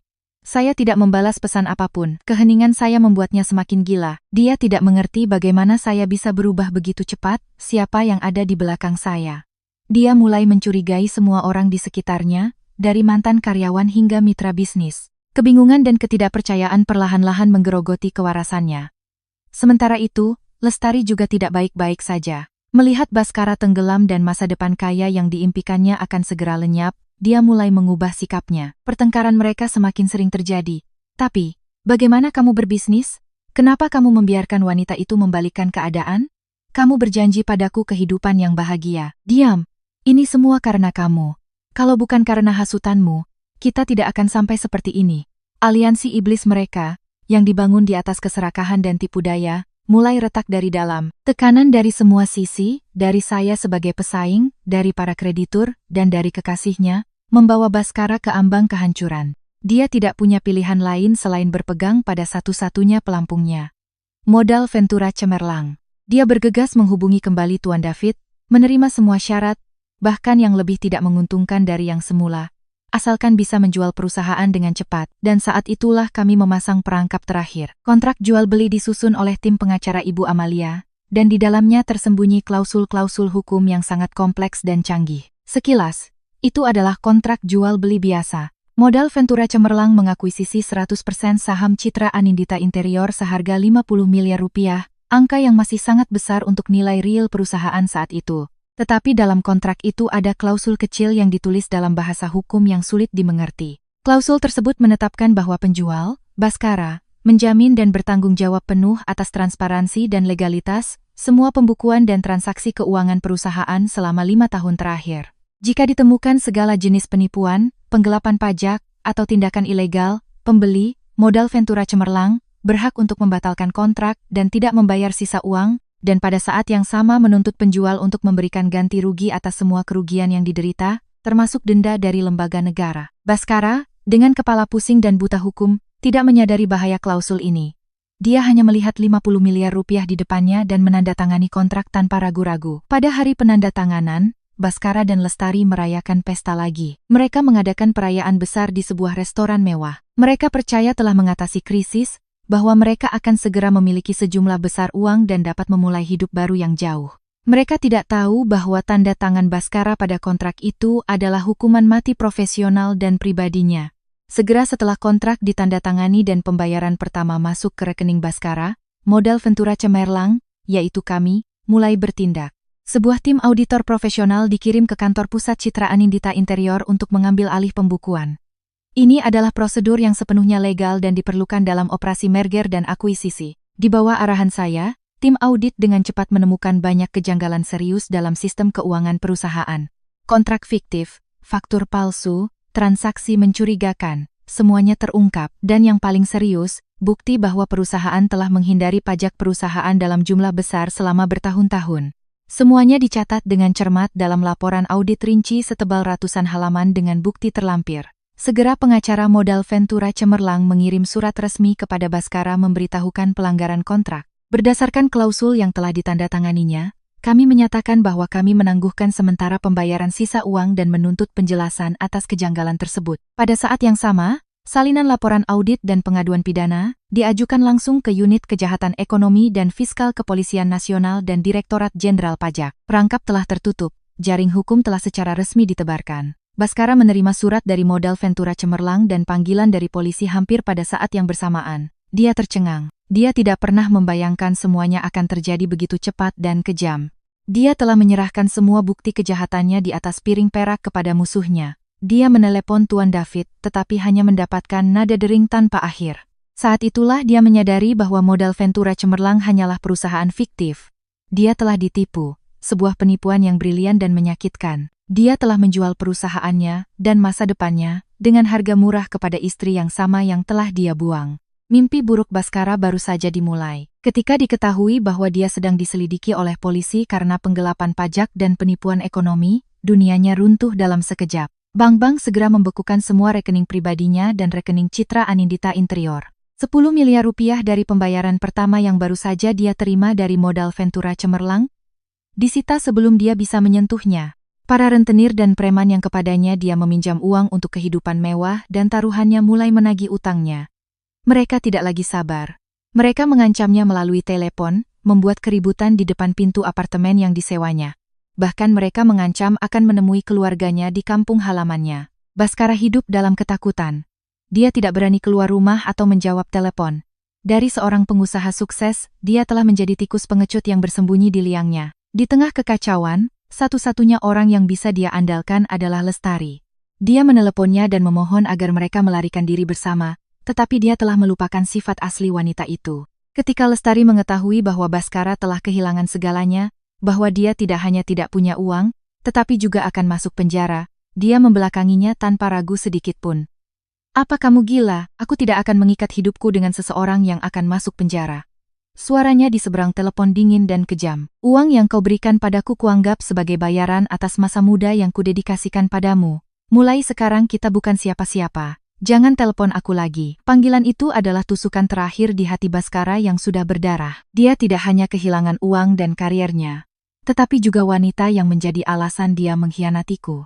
Cinta yang begitu dia banggakan tidak lebih dari kesepakatan murahan. Putus asa dan tanpa jalan keluar, Baskara melakukan kegilaan terakhir. Dia pergi ke mansion Ibu Amalia, tempat yang dia tahu aku tinggal. Dia tidak bisa masuk, hanya berdiri di luar di gerbang utama berteriak seperti orang gila. Anindita, Jalang, keluar sekarang. Kau telah menghancurkan hidupku. Keluar, ku bilang. Dia berteriak, menghina, mencoba mendobrak gerbang, tetapi hanya mendapatkan keheningan dan gerbang besi yang kokoh. Aku berdiri di balkon lantai 2, diam-diam mengamati pria yang menggeliat dalam kemarahan dan ketidakberdayaan itu.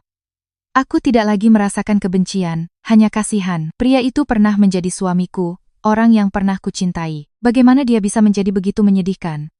Bukan aku yang menghancurkannya, itu adalah keserakahan dan kejahatannya. Setelah beberapa saat membuat keributan yang sia-sia, Baskara ambruk dan duduk di lantai di depan gerbang, menangis. Itu adalah tangisan seorang pria yang telah kehilangan segalanya. Tangisan penyesalan yang terlambat, tetapi sudah terlambat. Beberapa menit kemudian sebuah mobil polisi datang dan dia ditangkap karena mengganggu ketertiban umum. Melihat mobil polisi menjauh, aku masuk ke dalam rumah. Sudah waktunya untuk mengakhiri semua dendam. Beberapa hari kemudian, aku menerima telepon dari nomor tak dikenal. Itu Lestari. Suaranya di seberang sana tidak lagi sombong dan tajam, melainkan gemetar ketakutan. Anindita, ini aku. Tolong kakak, tidak bisakah kau memaafkanku kali ini? Aku salah. Aku akan mengembalikan sebagian uangnya. Jangan tarik pengaduanmu. Aku tidak mau masuk penjara. Aku mendengarkannya menangis dan memohon dalam diam. Aku bisa membayangkannya sekarang. Setelah meninggalkan Baskara, dia mencoba melarikan diri ke luar negeri dengan sisa hasil jarahan, tetapi Ibu Amalia telah menutup semua jalannya. Paspornya dibatalkan, rekening banknya dibekukan, dia tidak punya tempat lagi untuk pergi. Dia menjadi buronan sebagai kaki tangan penipuan. Lestari, kataku dengan suara yang anehnya tenang. Ketika kau dan pria itu menghinaku di gudang, apa kau pikir akan ada hari seperti hari ini? Ketika kau hidup mewah dengan uangku, apa kau memikirkan konsekuensinya? Kau menuai apa yang kau tanam. Bertanggung jawablah atas perbuatanmu. Setelah mengatakan itu, aku menutup telepon. Aku tidak kejam, tetapi aku juga bukan orang suci. Maaf tidak bisa diberikan kepada mereka yang tanpa ampun menginjak-injak kehidupan orang lain. Baskara dan Lestari, masing-masing mendapatkan akhir yang pantas mereka dapatkan. Jaring langit sangat luas, dan meskipun jaringnya besar, tidak ada yang bisa lolos. Jaring keadilan yang telah ditenun oleh Ibu Amalia, dan aku akhirnya tertutup dengan sempurna. Sandiwara telah benar-benar berakhir. Akhir dari Baskara dan Lestari bukanlah akhir dari cerita. Itu hanyalah akhir dari sebuah babak kelam. Bagiku, sebuah babak baru menanti, sebuah pertempuran baru. Mendapatkan kembali sepenuhnya citra Anindita Interior, dan membangunnya kembali di atas abu. Setelah penangkapan Baskara, perusahaan dilanda kekacauan. Para karyawan gelisah, dan proyek-proyek terhenti. Modal Ventura cemerlang, sebagai pembeli yang sah, secara resmi mengambil alih perusahaan dan kemudian aku muncul kembali bukan sebagai hantu dari masa lalu, tetapi sebagai Presiden Puri Kencana Desain, perusahaan induk dari modal Ventura cemerlang. Aku memutuskan untuk mengadakan rapat umum perusahaan dan konferensi pers, untuk mengumumkan perubahan ini dan menyajikan masa depan yang baru. Konferensi pers diadakan di lobi utama gedung kantor Citra Anindita Interior, tempat yang sama di mana beberapa bulan yang lalu aku adalah pemiliknya. Dan dari mana aku telah diusir dengan penghinaan. Hari ini aku kembali dengan penampilan yang sama sekali berbeda. Lobi utama dipenuhi oleh wartawan, mitra, dan mantan karyawan. Semua orang menunggu sambil berbisik tentang nasib perusahaan. Tepat pukul 10, aku masuk didampingi oleh Ibu Amalia dan tim pengacara. Aku mengenakan gaun biru tua, warna yang melambangkan kepercayaan diri dan kekuasaan. Semua mata tertuju padaku. Ada keterkejutan, rasa ingin tahu, dan ketidakpercayaan. Aku naik ke panggung dan menatap wajah-wajah familiar dari para karyawan yang telah bersamaku selama bertahun-tahun. Halo semuanya. Suaraku bergema di ruangan itu. Mungkin banyak dari kalian yang ada di sini mengingat saya. Saya adalah pendiri Citra Anindita Interior, Anindita Rahardian. Ruangan itu menjadi sunyi. Semua orang menunggu dengan napas tertahan untuk apa yang akan kukatakan. Belakangan ini, perusahaan kita telah melewati badai besar. Sebuah badai yang lahir dari pengkhianatan dan tipu daya. Saya juga menjadi korban badai itu. Saya kehilangan keluarga saya, karier saya, kehormatan saya kehilangan segalanya. Aku berhenti sejenak dan menatap langsung ke kamera. Tapi hari ini saya tidak di sini untuk meratapi penderitaan saya. Saya di sini untuk mengumumkan bahwa badai telah berlalu, dan Citra Anindita Interior telah lahir kembali. Aku mengangkat setumpuk dokumen. Menurut dokumen hukum, Puri Kencana Desain, perusahaan yang saya pimpin, telah secara resmi menyelesaikan akuisisi semua saham dan aset Citra Anindita Interior. Mulai hari ini, Citra Anindita Interior akan menjadi bagian dari keluarga Puri Kencana. Bersama-sama kita akan memulai babak baru, sebuah perjalanan baru yang lebih kuat, lebih transparan, dan lebih sukses. Ruangan itu meledak dengan tepuk tangan. Para karyawan yang khawatir akan masa depan pekerjaan mereka sekarang melihat secercah harapan baru. Mereka bertepuk tangan bukan hanya karena perusahaan telah diselamatkan, tetapi untuk kembalinya pemimpin yang mereka hormati secara spektakuler. Tetapi aku tahu bahwa untuk benar-benar mendapatkan kembali kepercayaan dan membangun kembali kerajaan, kata-kata saja tidak cukup. Aku harus menunjukkan kepada mereka kebenaran yang pahit. Dan untuk memulai dengan transparansi itu, aku melanjutkan, sambil berdeham. Saya ingin kita semua menonton sebuah video singkat. Layar besar di belakangku menyala dan ruangan itu kembali sunyi. Tapi kali ini kesunyiannya memiliki warna yang berbeda. Video itu tidak dimulai dengan gambar-gambar glamor perusahaan, melainkan dengan rekaman buram dari kamera keamanan gudang. Gambarku yang telanjang dan meringkuk. Gambar Baskara dan Lestari tertawa dan merekam. Kata-kata penghinaan mereka, konspirasi kotor mereka terdengar jelas. Ruangan itu membeku. Semua orang ngeri, tidak bisa mempercayai apa yang mereka lihat dan dengar. Gumaman kemarahan mulai muncul. Beberapa karyawan wanita tidak bisa menahan air mata. Mereka tidak pernah membayangkan bahwa bos yang mereka kagumi telah mengalami penghinaan yang begitu mengerikan. Video itu berakhir, tetapi keheningan masih terasa berat dan menakutkan. Itu, kataku dengan suara bergetar karena emosi, tetapi dengan tatapan tegas, adalah wajah asli dari mereka yang hampir menghancurkan perusahaan ini. Dan itu juga alasan mengapa saya harus kembali. Saya kembali bukan hanya untuk mendapatkan kembali apa yang menjadi milik saya. Saya kembali untuk mendapatkan kembali keadilan, untuk membangun kembali lingkungan kerja yang bebas dari kebohongan dan pengkhianatan. Saya kembali untuk membangun kembali rumah kita bersama dengan kalian semua yang tetap tinggal dan percaya. Kata-kataku seperti obat yang memecah suasana berat. Kali ini tepuk tangan lebih keras, lebih antusias. Itu bukan hanya sambutan. Itu adalah empati, rasa hormat, dan keyakinan yang diperbarui. Konferensi pers hari itu mengakhiri masa lalu yang kelam dan membuka fajar baru bagi citra Anindita Interior. Tapi aku tahu itu juga merupakan awal dari karya penyesalan dan hukuman yang menanti di tempat lain. Konferensi pers saya menimbulkan dampak media yang besar. Video malam yang mengerikan di gudang, meskipun bagian-bagian sensitifnya dipikselkan, menjadi bukti tak terbantahkan atas kekejaman Baskara dan Lestari. Opini publik, yang sampai saat itu terpecah, sepenuhnya berpihak pada saya. Muncul gelombang kemarahan dan orang-orang menuntut agar hukum menghukum para penjahat dengan sepatutnya. Kasus Baskara dan Lestari menjadi pusat perhatian sosial. Sementara itu, di tempat lain, drama kejatuhan keluarga Baskara sedang berlangsung. Setelah penangkapan Baskara dan perintah pencarian terhadap Lestari, orang tua mereka, Tuan dan Nyonya Wijoyo, tidak bisa tidak terlibat. Mereka dipanggil untuk diselidiki atas keterlibatan dan penyembunyian. Meskipun tidak ada bukti langsung keterlibatan mereka dalam konspirasi untuk merebut perusahaan, isi percakapan mereka dalam pertemuan keluarga rahasia di apartemen tua yang kemudian saya berikan kepada pihak berwenang, cukup untuk membuktikan niat tidak jujur mereka. Rumah tempat mereka tinggal pada awalnya dibeli dengan uang saya, dan kemudian disita untuk menjamin ganti rugi atas kerusakan yang mereka sebabkan pada saya. Dari hidup mewah di sebuah apartemen mewah, mereka harus kembali ke apartemen tua mereka yang bobrok. Hidup di antara cemoohan dan penghinaan para tetangga. Mereka telah kehilangan putra mereka, uang mereka, kehormatan mereka. Mereka telah kehilangan segalanya. Seperti yang diramalkan oleh Ibu Amalia, ketika manusia terpojok, mereka melakukan hal-hal yang tidak terduga. Suatu sore, saat saya sedang bekerja di kantor, saya menerima telepon dari resepsionis yang mengatakan bahwa Ibu Baskara, Nyonya Wijoyo, ingin bertemu dengan saya. Saya ragu sejenak, tetapi saya setuju. Saya ingin melihat apa lagi yang bisa dia lakukan dalam situasi ini. Nyonya Wijoyo masuk ke kantor saya. Dia tidak lagi memiliki penampilan sombong dan mencolok seperti dulu. Dia mengenakan pakaian tua, wajahnya kuyu, dan rambutnya memutih. Dia tampak 10 tahun lebih tua.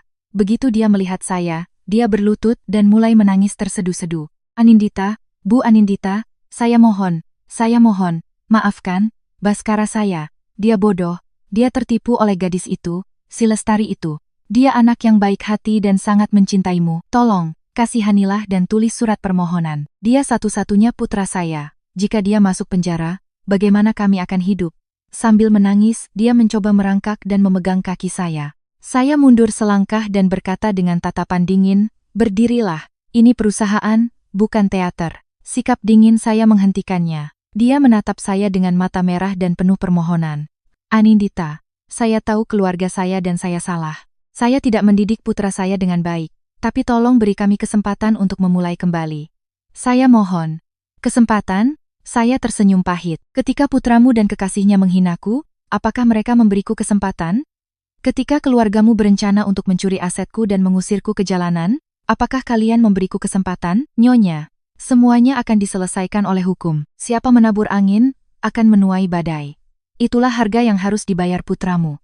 Melihat tekad saya, Nyonya Wijoyo, yang tahu bahwa dia tidak bisa membujuk saya, mengubah strateginya. Dia mulai berbicara tentang penderitaannya. Bagaimana Tuan Wijoyo jatuh sakit karena syok dan terbaring di tempat tidur. Bagaimana mereka hidup dalam kemiskinan dan penyakit tanpa sepeser pun. Dia mencoba menggunakan belas kasihan untuk melunakkan hati saya, tetapi hati saya sudah mengeras. Itu adalah konsekuensi dari perbuatan keluarga Anda, kata saya dengan suara tanpa emosi. Jika hari itu kalian tidak begitu serakah dan kejam, kalian tidak akan seperti ini hari ini. Semuanya berakhir di sini.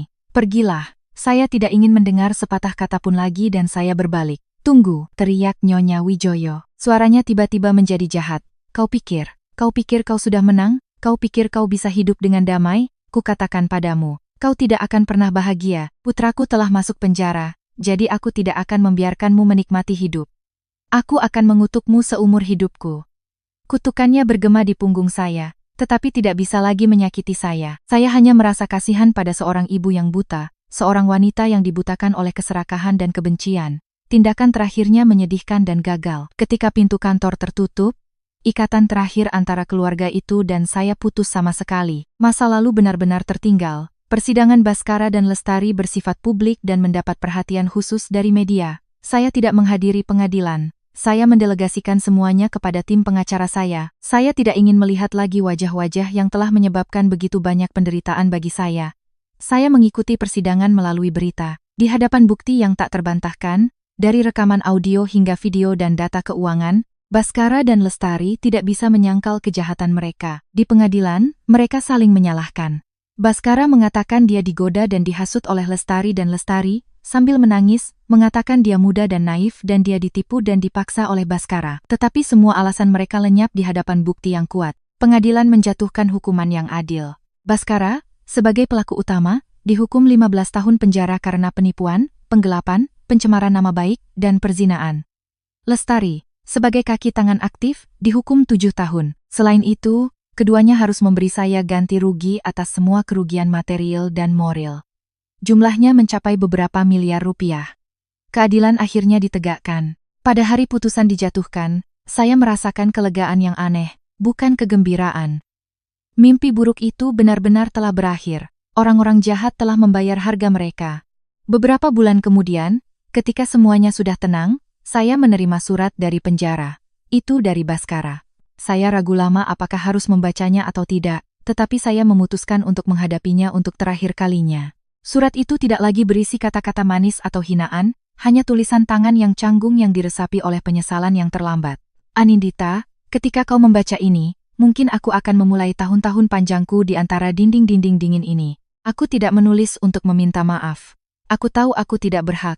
Aku hanya ingin memberitahumu bahwa aku minta maaf. Sebuah permintaan maaf yang datang dari lubuk hatiku yang paling dalam. Aku tahu sudah terlambat. Aku salah sejak awal. Keserakahan dan kecemburuan mengubahku menjadi iblis. Aku menghancurkan dengan tanganku sendiri satu-satunya wanita yang benar-benar mencintaiku. Aku mengubur dengan tanganku sendiri kebahagiaan yang bisa kumiliki. Di sini aku banyak berpikir. Aku teringat hari-hari ketika kita memulai bisnis. Sulit, tetapi benar-benar bahagia. Aku punya segalanya, tetapi aku tidak menghargainya. Aku pantas menerima hukumanku. Aku hanya berharap satu hal, bahwa ketika kau menemukan kebahagiaan baru, tolong, hiduplah dengan baik dan berbahagialah. Lupakan pria mengerikan sepertiku. Selamat tinggal selamanya. Untuk istriku yang hilang. Aku melipat surat itu. Tidak ada setetes air mata pun yang keluar. Permintaan maafnya tidak lagi berarti apa-apa bagiku. Masa lalu telah menjadi bekas luka, tetapi tidak lagi menyakitkan. Aku membawa surat itu ke balkon dan membakarnya. Melihatnya berubah menjadi abu dan terbawa angin, aku merasa seperti mengubur dengan tanganku sendiri sepotong kenangan kelam dalam hidupku. Semua dendam dan cinta benci lenyap seperti asap pada saat itu. Aku memutuskan untuk bepergian.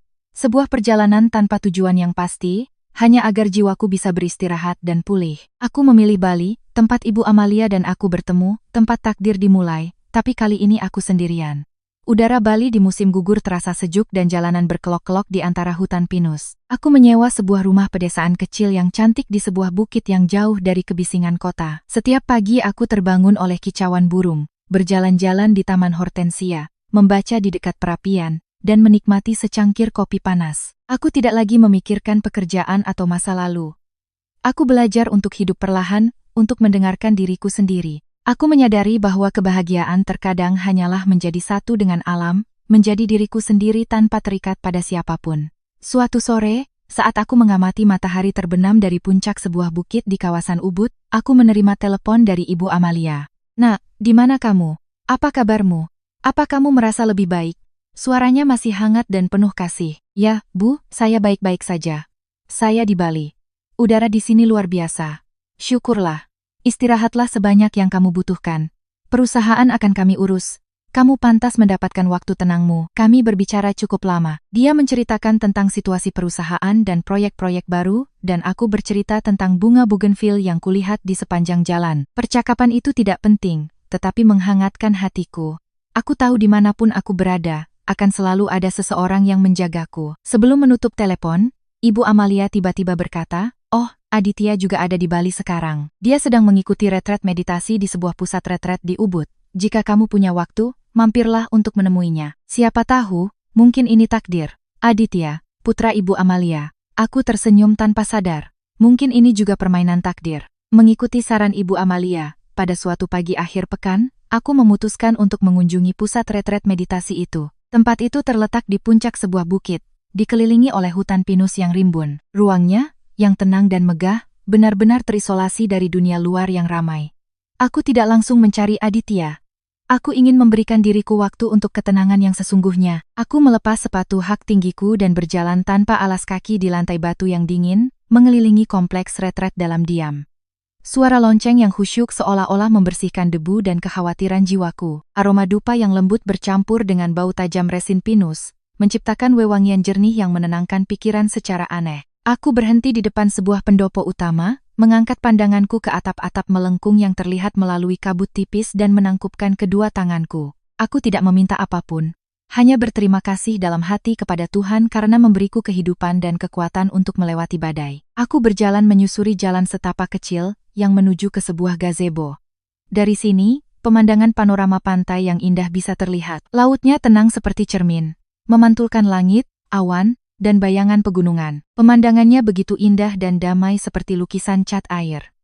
Aku menarik napas dalam-dalam, mengisi paru-paruku dengan udara segar. Sepertinya semua keserakahan, kebencian, dan rasa sakit dunia telah tertinggal di belakang. Tepat ketika jiwaku menemukan kedamaian dalam ketenangan itu, aku mendengar suara seorang pria yang lembut dan hangat di belakangku. Dia tampak berhati-hati agar tidak memecah kesunyian tempat itu. "Permisi, apakah Anda Ibu Anindita Rahardian?" Aku berbalik terkejut. Di hadapanku ada seorang pria muda yang tinggi dan tegap. Dia mengenakan pakaian sederhana, seperti pakaian retret. Dia memiliki wajah yang jernih, dahi yang tinggi, mata yang ramah, dan senyum sehangat matahari pagi. Aku langsung mengenalinya. 5 tahun telah berlalu dan anak laki-laki kurus itu telah menjadi seorang pemuda yang matang. Tetapi tatapan dan senyumnya tidak berubah sama sekali. Itu adalah tatapan terima kasih, senyum yang murni, tanpa sedikit pun perhitungan. "Aditya?" tanyaku terkejut dengan suara yang sedikit tidak yakin. Dia mengangguk, senyumnya semakin lebar, memperlihatkan lesung pipi yang menarik. "Ya, ini saya. Saya tidak menyangka akan bertemu Anda di sini. Saya langsung mengenali Anda begitu melihat Anda. Anda tidak banyak berubah, hanya saja terlihat jauh lebih kuat dan berkelas dari sebelumnya." Kata-katanya membuatku tanpa sadar menyentuh rambut pendekku. "Ya, aku banyak berubah, baik di luar maupun di dalam." Pertemuan yang kebetulan tetapi ditakdirkan ini sama sekali tidak canggung. Kami duduk di sebuah bangku batu di bawah naungan pohon pinus tua, menatap bersama laut yang tenang. Aditya menceritakan tentang hidupnya setelah menyelesaikan gelar masternya dalam administrasi bisnis di London. Dia telah kembali 2 tahun yang lalu dan mulai bekerja di grup Surya Jaja di bawah bimbingan ibunya. Dia mengatakan bahwa dunia bisnis terlalu rumit dan terkadang melelahkan, sehingga sesekali dia mencari tempat seperti ini untuk menenangkan pikirannya dan menemukan keseimbangannya sendiri. Dia berbicara dengan rendah hati dan tenang, tanpa kesombongan seorang anak orang kaya. Dia sama sekali tidak menyebut masa laluku.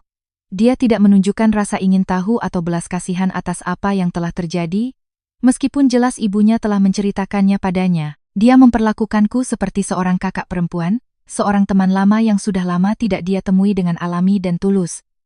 Kehalusannya membuatku merasa sangat nyaman. Untuk pertama kalinya dalam waktu yang lama, aku bisa berbicara dengan seorang pria tanpa waspada, tanpa topeng apapun. Kami tidak membicarakan hal-hal yang menyedihkan. Kami berbicara tentang buku-buku yang telah kami baca, musik klasik yang baru-baru ini kami dengarkan, dan makna memberi dan menerima dalam hidup. Kami menyadari bahwa kami memiliki banyak kesamaan yang mengejutkan. Kami berdua pernah mengalami kehilangan dan lebih menghargai nilai-nilai spiritual daripada materi yang fana. Aditya bercerita tentang ayahnya, yang meninggal sebelum waktunya, tentang kenangan masa kecilnya, dan bagaimana ibunya, Ibu Amalia, telah membesarkannya sendirian dengan mengagumkan. Mendengarkannya, seolah-olah aku melihat diriku sendiri. Saya sangat mengagumi Anda, Anindita, kata Aditya tiba-tiba, menatapku dengan tulus. Ibu saya menceritakan semuanya. Saya tidak bisa membayangkan betapa kuatnya Anda harus menanggung semuanya sendirian. Terkadang bekas luka bukanlah sesuatu yang harus disembunyikan, melainkan bukti vitalitas yang paling kuat. Kata-katanya bukan belas kasihan. Itu adalah empati dan pengertian yang mendalam. Itu seperti mata air segar yang meresap lembut ke sudut terkering jiwaku, meredakan luka hati yang masih ada. Untuk pertama kalinya seseorang melihat bekas lukaku dan melihat keindahan kekuatan, bukan belas kasihan seorang korban. Selama sisa hari-hariku di Bali, kami sering bertemu. Dia menjadi pemandu wisata yang luar biasa, membawaku ke sudut-sudut pulau yang tenang dan tidak dikenal, jauh dari keramaian. Kami tidak pergi ke tempat-tempat yang bising dan ramai. Dia membawaku ke sebuah bukit pinus yang sepi, di mana kami duduk berjam-jam mendengarkan desiran angin di antara dedaunan. Dia membawaku ke sebuah kedai kopi kecil yang tersembunyi di sebuah gang dengan bougainville yang rimbun dan musik mendalam dari Chrisye. Kami berjalan bersama di sepanjang tepi pantai saat fajar, ketika permukaan laut tertutup oleh kabut perak yang misterius. Kami duduk bersama di kursi-kursi plastik kecil di sebuah pasar malam, menikmati jajanan kaki lima yang hangat dan tertawa serta berbicara dengan gembira. Perasaan di antara kami berkembang secara alami dan lembut seperti kabut pagi di Bali. Tidak ada kata-kata muluk atau gerakan berlebihan. Itu lahir dari empati dua jiwa, yang setelah badai telah menemukan tempat perlindungan kedamaian satu sama lain.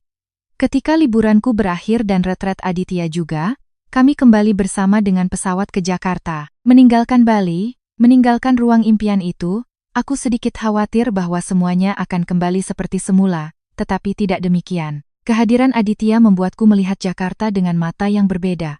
Kota itu masih sibuk dan semarak, tetapi aku tidak lagi merasa sendirian. Aditya tidak terburu-buru atau agresif, dia hanya diam-diam berada di sisiku, merawatku dengan gerakan terkecil, tahu bahwa aku sibuk dengan restrukturisasi perusahaan. Dia sering membawakanku ke kantor bekal makanan sehat dan ringan yang dia siapkan sendiri. Tahu bahwa aku suka seni, dia, tanpa mengatakan apa-apa, memesan tiket untuk konser musik klasik atau pameran seni, memberiku kejutan-kejutan kecil. Dia tidak pernah ikut campur dalam pekerjaanku, tetapi setiap kali aku mengalami kesulitan dan membutuhkan nasihat, dia adalah pendengar yang paling sabar dan memberiku perspektif yang mendalam dan objektif. Dia menjadi bagian tak terpisahkan dari hidupku, kehadiran yang hangat, kokoh, dan dapat dipercaya. Pada suatu malam Sabtu, udara Jakarta terasa sangat sejuk setelah hujan. Aditya mengajakku makan malam. Dia tidak memberitahuku tempatnya, hanya menyuruhku mengenakan gaun yang cantik. Dia datang menjemputku, bukan dengan sedan mewahnya yang biasa, tetapi dengan Vespa putih klasik. Bagaimana kalau malam ini kita bermain menjadi orang Jakarta zaman dulu, katanya sambil tersenyum dan memberiku helm. Skuter itu melaju di jalan-jalan yang sepi, angin malam membelai rambutku. Itu adalah perasaan yang sangat bebas dan romantis. Dia membawaku ke sebuah danau di kawasan Menteng. Di sana, sebuah perahu dayung kecil yang dihias romantis dengan lilin dan mawar telah menunggu kami. Kami makan malam di tengah danau, memandangi gemerlap kota di malam hari. Di bawah cahaya lilin, wajah Aditya tampak sangat lembut dan hangat. Setelah makan malam, saat kami berdiri di haluan, menatap bersama gedung-gedung pencakar langit yang berkilauan, Aditya tiba-tiba meraih tanganku. Dia tidak mengatakan apa-apa, hanya menatap mataku dalam-dalam, dan kemudian dia berlutut dan mengeluarkan sebuah kotak beludru biru kecil dari saku jaketnya. Aku merasa jantungku berhenti berdetak. Ketika dia membuka kotak itu, di dalamnya ada sebuah cincin platinum dengan desain yang sangat indah. Di tengah cincin itu bukan berlian bulat biasa, melainkan berlian berbentuk tetesan air mata. Cincin itu berkilau dan transparan di bawah cahaya. Anindita, katanya sambil meraih tanganku dengan suara tulus dan hangat, aku tidak bisa menjanjikanmu kehidupan tanpa badai. Hidup memang seperti itu, tapi aku berjanji, apapun badainya, aku akan selalu menjadi mercusuarmu, bahu kuatmu untuk bersandar saat kau lelah. Aku tidak ingin menghapus masa lalumu. Bekas luka itu telah membuatmu menjadi wanita kuat dan luar biasa seperti sekarang ini. Aku hanya ingin menjadi orang yang menulis masa depan yang bahagia bersamamu. Berlian berbentuk tetesan air mata ini, katanya sambil menunjuk berlian itu, akan menjadi air mata kesedihan terakhir. Mulai sekarang, jika kau menangis, kuharap itu hanya karena kebahagiaan. Maukah kau menikah denganku? Aku menatap matanya. Matanya penuh dengan cinta, rasa hormat, dan pengertian.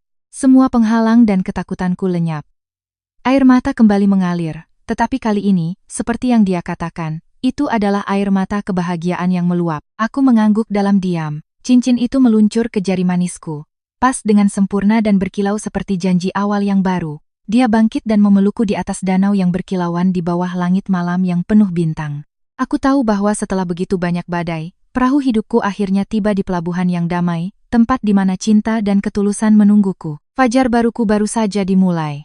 Setahun setelah lamarannya, kami memutuskan untuk menikah. Itu bukan pernikahan abad ini yang menjadi berita utama di surat kabar, juga tidak ada ribuan tamu atau kemewahan. Kami memilih sebuah pantai pribadi di Bali, pada suatu sore ketika matahari terbenam mewarnai langit dengan warna ungu, hanya beberapa puluh tamu. Hanya keluarga dan teman sejati, mereka yang telah melihatku jatuh dan mendukungku untuk bangkit. Aku mengenakan gaun pengantin putih bersih, desain minimalis namun elegan yang aku rancang sendiri jahitan demi jahitan. Tidak ada perhiasan mewah. Hanya potongan sempurna yang menonjolkan kepercayaan diri dan ketenangan seorang wanita yang telah melewati badai. Ketika sebuah lagu pernikahan yang manis terdengar, aku menarik napas dalam-dalam dan berjalan tanpa alas kaki di atas pasir putih yang lembut. Di ujung jalan kelopak mawar, Aditya menungguku. Dia mengenakan setelan berwarna gading dan senyum hangat serta tatapan penuh cintanya tidak berubah sejak hari kami bertemu kembali di pusat retret. Pada saat seorang paman, menggantikan almarhum ayahku, meletakkan tanganku di tangan Aditya, aku merasakan kedamaian mutlak yang mengalir di seluruh tubuhku. Sangat berbeda dengan ketegangan cemas dan ambigu pada pernikahan pertamaku 7 tahun yang lalu. Kali ini aku tahu aku telah membuat keputusan yang benar. Ibu Amalia, yang sekarang secara resmi menjadi ibu mertuaku, duduk di barisan depan. Matriark dunia bisnis hari ini menangis. Dia menatap kami dengan senyum kebahagiaan yang puas. Dia tidak hanya menyelamatkan hidupku, tetapi juga memberiku kebahagiaan baru.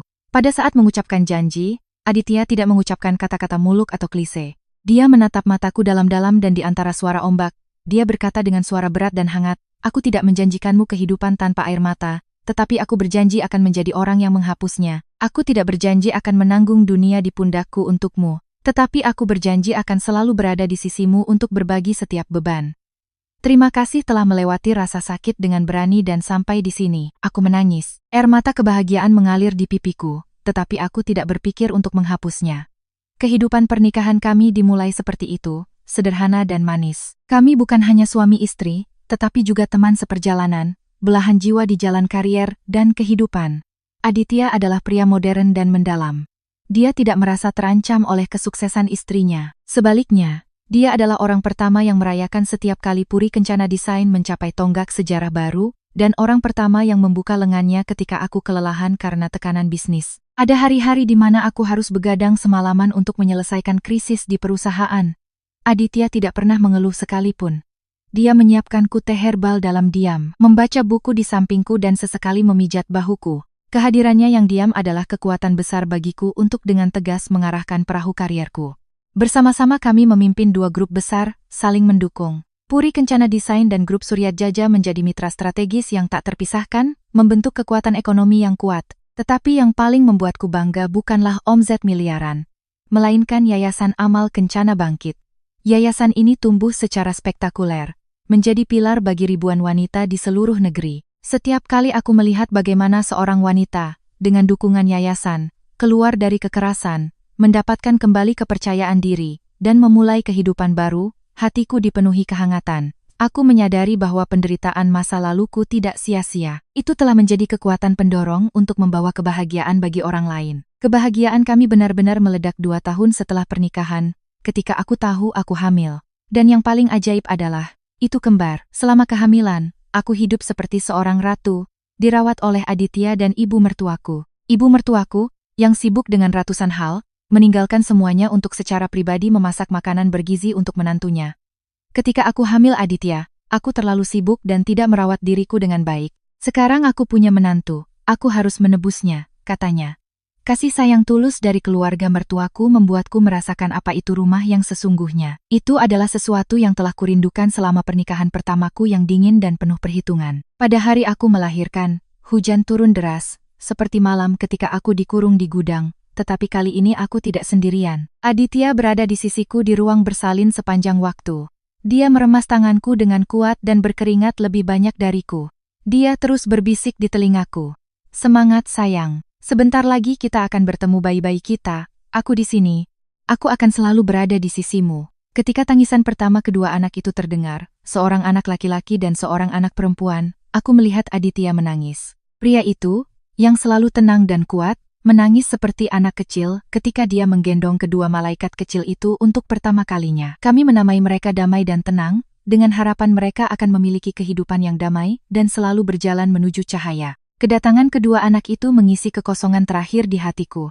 Rumah kami yang luas dipenuhi dengan tawa, celoteh, dan tangisan bayi. Menjadi seorang ibu adalah perjalanan yang berat, tetapi penuh kebahagiaan. Aku jatuh cinta melihat Aditya, yang canggung mengganti popok dan menyiapkan botol susu, ketika anak-anak sakit dan kami begadang semalaman. Kami belajar bersama untuk menjadi orang tua, berbagi suka dan duka terkecil. Aku menyadari bahwa kebahagiaan bukanlah sesuatu yang agung dan jauh, melainkan ada dalam momen-momen sehari-hari ini. Terkadang, saat melihat anak-anak tidur, aku tiba-tiba teringat masa lalu. Kenangan tentang Baskara dan Lestari, malam yang mengerikan di gudang, hari-hari keputusasaan di mana aku ingin menyerah. Semuanya sekarang tampak seperti film tua yang pudar. Tidak lagi menyakitkan, tidak ada lagi dendam. Mereka telah menjadi orang asing yang tidak ada hubungannya dengan kehidupanku yang indah saat ini. Mereka memberitahuku bahwa Baskara di penjara telah menua banyak dan menjadi pendiam. Lestari, setelah menjalani beberapa tahun hukuman, dibebaskan, tetapi hidup dengan sulit melakukan pekerjaan serabutan karena cap sebagai mantan narapidana. Mereka membayar harga atas perbuatan mereka, dan harga itu adalah seluruh hidup mereka. Balas dendam terbesarku bukanlah putusan hukum, melainkan kehidupan yang penuh dan bahagia yang kunikmati. Aku membuktikan bahwa mereka tidak bisa menghancurkanku.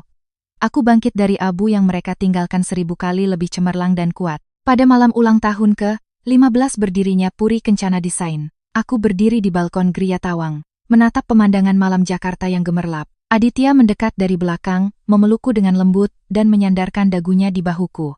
"Apa yang sedang kau pikirkan?" tanyanya dengan suara berat dan hangat. Aku tersenyum dan menyandarkan kepalaku di bahunya. Aku sedang memikirkan jalan yang telah kita lalui. Jika aku tidak melalui semua itu, mungkin aku masih menjadi wanita naif yang percaya buta pada orang. Rasa sakit menempaku dan membuatku menyadari nilai diriku yang sebenarnya. Aditya memelukku lebih erat. "Kau adalah wanita terkuat yang kukenal. Aku bangga padamu sayangku." Aku berbalik dan menatap matanya dalam-dalam. "Terima kasih telah datang ke sisiku dan menyembuhkanku. Terima kasih telah memberiku keluarga yang sesungguhnya." Aku menyadari bahwa kehidupan setiap wanita seperti sebuah sungai. Terkadang tenang, terkadang bergelombang. Kita tidak bisa memilih apa yang terjadi pada kita, tetapi kita bisa memilih bagaimana menghadapinya. Aku memilih untuk tidak hancur, aku memilih untuk bangkit dan berjuang, dan aku menang. Aku tidak hanya mengalahkan orang-orang jahat, tetapi yang lebih penting, aku mengalahkan kelemahanku sendiri. Para pemirsa yang terhormat, ceritaku sampai di sini. Jika aku menceritakannya lagi, bukan untuk menyombongkan kesuksesanku saat ini, tetapi untuk menyampaikan pesan kepada semua wanita yang sedang menonton video ini. Tidak peduli dalam situasi seburuk apapun kalian berada, meskipun kalian telah dikhianati dan diinjak-injak, tolong, jangan kehilangan harapan. Jangan berpikir ini adalah akhir. Percayalah pada nilaimu. Ingatlah nama-namu Nawa. Namani menunggu kesempatan untuk bangkit dari api, tersembunyi kekuatan luar biasa, seekor burung feniks yang hanya menunggu kesempatan untuk bangkit dari api. Ketika kalian terpojok, saat itulah kalian menjadi lebih kuat. Bangkitlah, keringkan air mata kalian, dan berjuanglah untuk kebahagiaan yang pantas kalian dapatkan. Karena setelah hujan selalu ada matahari terbit dan fajar yang paling cerah menanti mereka yang tidak pernah menyerah. Terima kasih telah menemaniku dalam perjalanan yang penuh air mata dan tawa ini. Jika ceritaku bisa memberimu sedikit kekuatan, sedikit lebih banyak keyakinan dalam hidup, itulah kebahagiaan terbesarku. Jaga diri baik-baik dan selalu percaya bahwa kalian pantas bahagia.